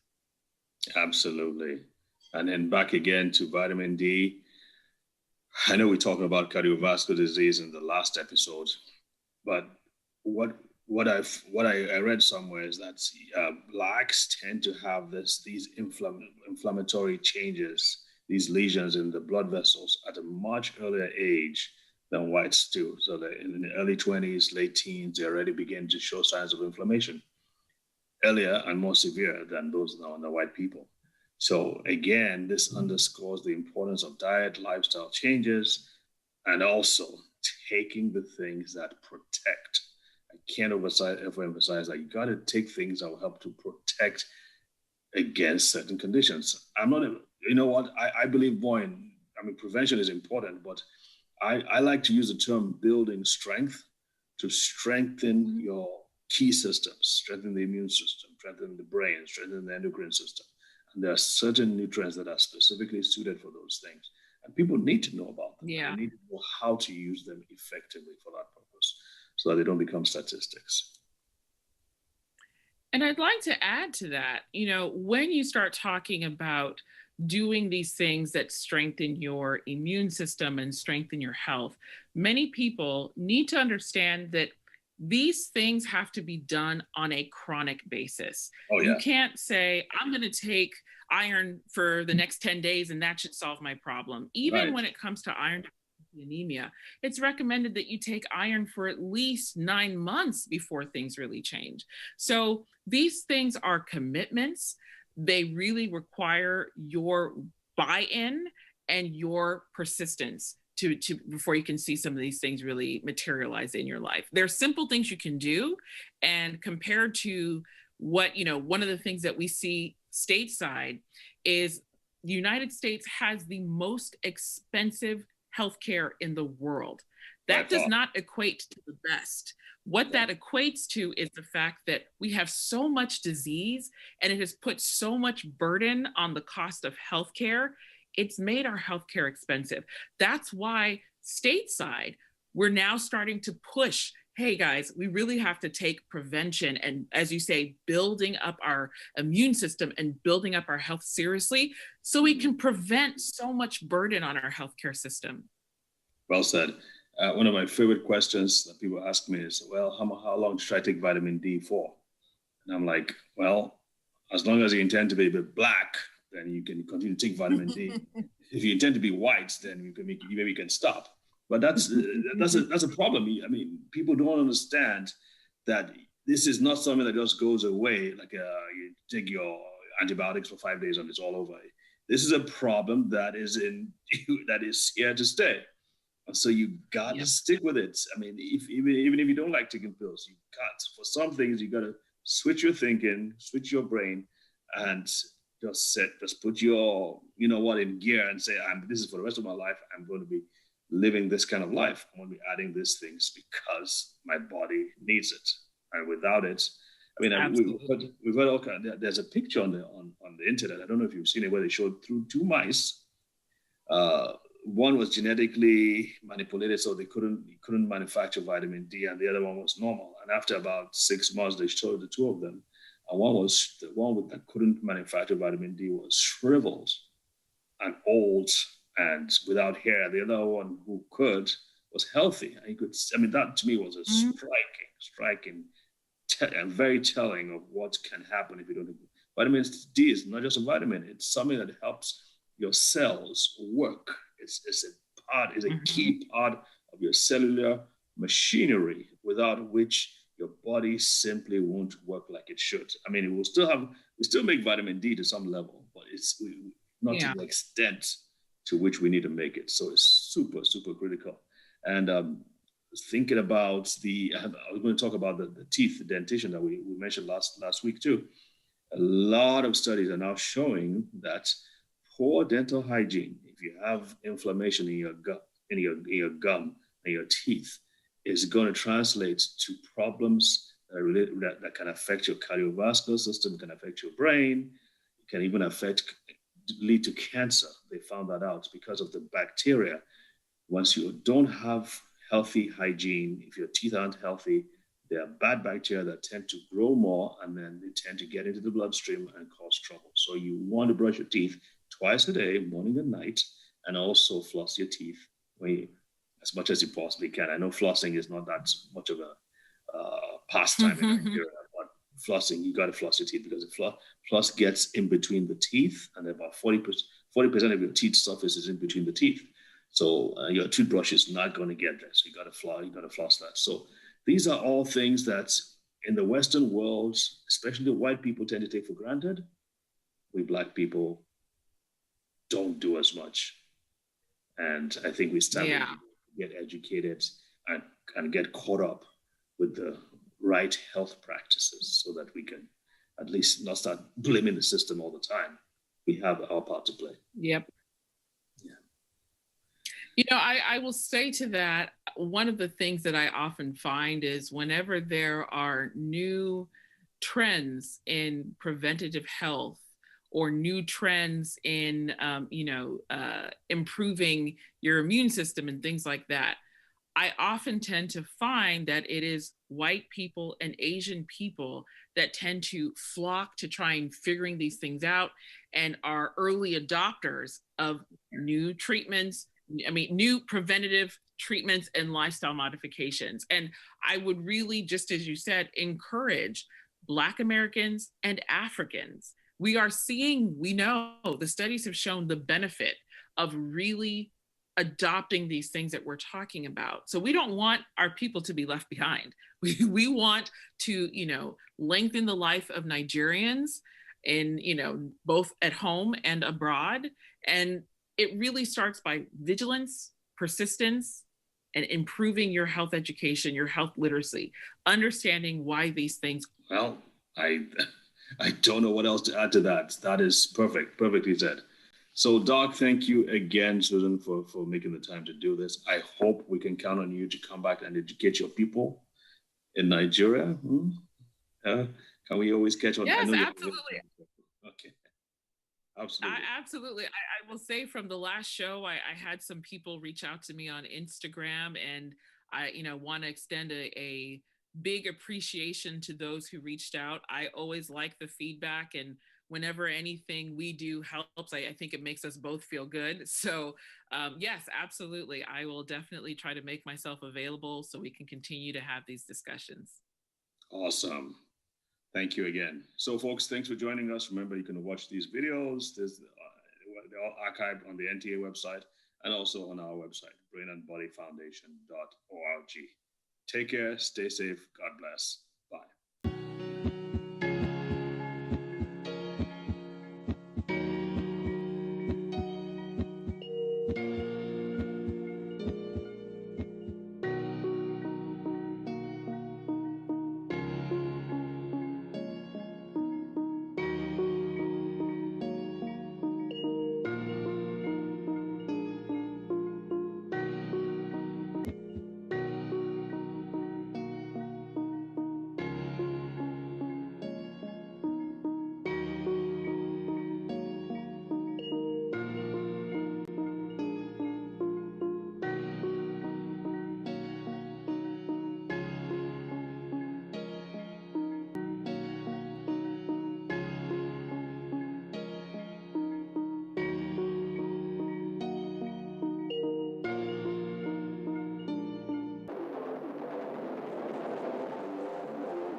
Hello, it's a warm welcome to Sportsway, reaching you live on the network service of the Nigerian Television Authority. I'm Give George.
NTA Tuesday Live, analytical, in-depth, educative and interactive on national issues accommodating all sides of opinions. We as a people have understood that we have to fight corruption before it fights us back. Poverty has a financial index, so it should be fought also with a financial weapon. Give it to the social investments program. It has been a very courageous battle. Tuesday Live, every Tuesday at 10:30 p.m. Join us.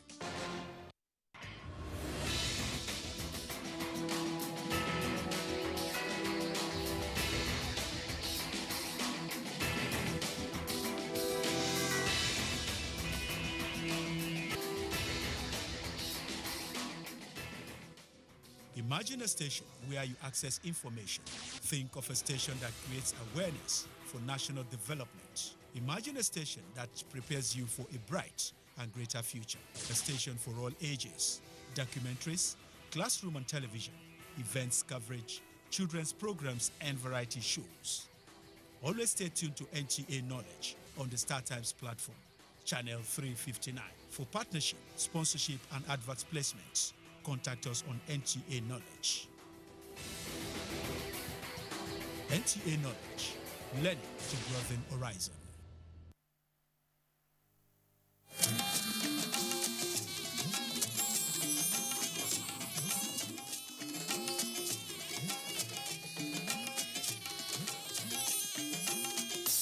This is the network service of the NTA.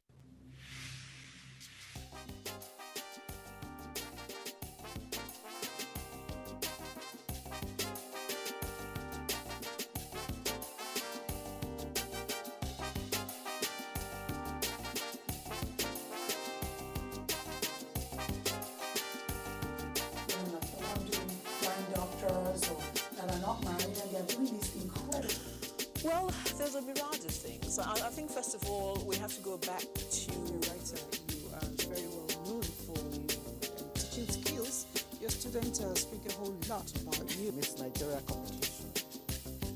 I said, let's pick them up, let's take them back to Nigeria, and let's teach them a different kind of job.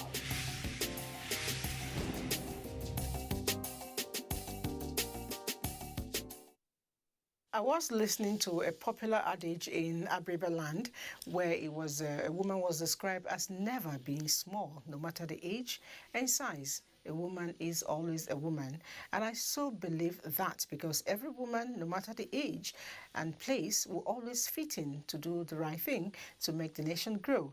And so on this show, The Woman, we always showcase women who are doing great things to ensure that the younger generations are carried along and the job of making this great nation, does not fail us in any way. Today, I have joining me in the studio a princess of a land, Ekiti land, a woman who turned around a lot of things, especially in the areas she's worked, precisely the CBN. She's known as Princess Ebioluwa Bosade Oledunu. JP, you're welcome. Thank you very much. All right. I've always admired you, and I'm glad for once. I know it won't be the last. I'm sitting close to you. And the very first time I saw you, what caught my eye was the hair, and it's been like a signature tune. I want to find out, it's what you've worn for how many years now? I've been wearing this hair since 1984. 1984, and that was when I was made the queen mother of my community. I became the mother of my father. We have 3 ruling houses, and they were looking who is going to be the queen mother, and I have some of the princesses that are sold as my mother. But the 3 ruling houses agreed that it has to be me. I became the mother of my father and the mother of all the princes and princesses. And even my father dares not call me by my name anymore. She calls me mother. And mother in Ekiti means yeye, my mother. So sometimes if he's calling me, I will pretend I didn't hear him because I love the way he calls my first name. But he dares not. So then I was working with the central bank, and I was in charge of the IMF and the World Bank and all international financial institutions. And if I'm going for meetings, I want something that is going to indicate who I am without, putting my culture beside, and I still want to mix into the international community. So this came into being, and if I wear my suit, it goes with it. If I wear my traditional wear, it goes with it. And that is how it become my signature tune. Beautiful. Maybe I have to find a way of getting a signature tune. I'm going to leave you to decide on which hairdo I'll be using as signature tune. They'll fit into everything I'm doing, really. But back to the woman. You have inspired a lot of people, but I'd like to know, did you choose the banking job, or did the banking job choose you? How did you end up in the Central Bank of Nigeria?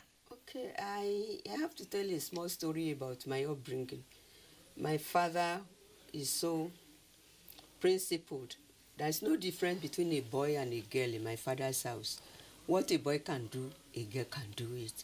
So even if we follow him to the farm, if he give a boy 10 hips to clean, he will give the girl. Even when you are young. The same 10? Yes. Oh my God. He can say, go and drink water, and you will come back. And everybody must go to school, whether you are a boy or a girl. Being a princess, we were many. By the time my father died at the age of 100, we were about 35. Children? Yes. And he trained all? All of us must go to school. In secondary school, then we used to study Latin as part of what? But then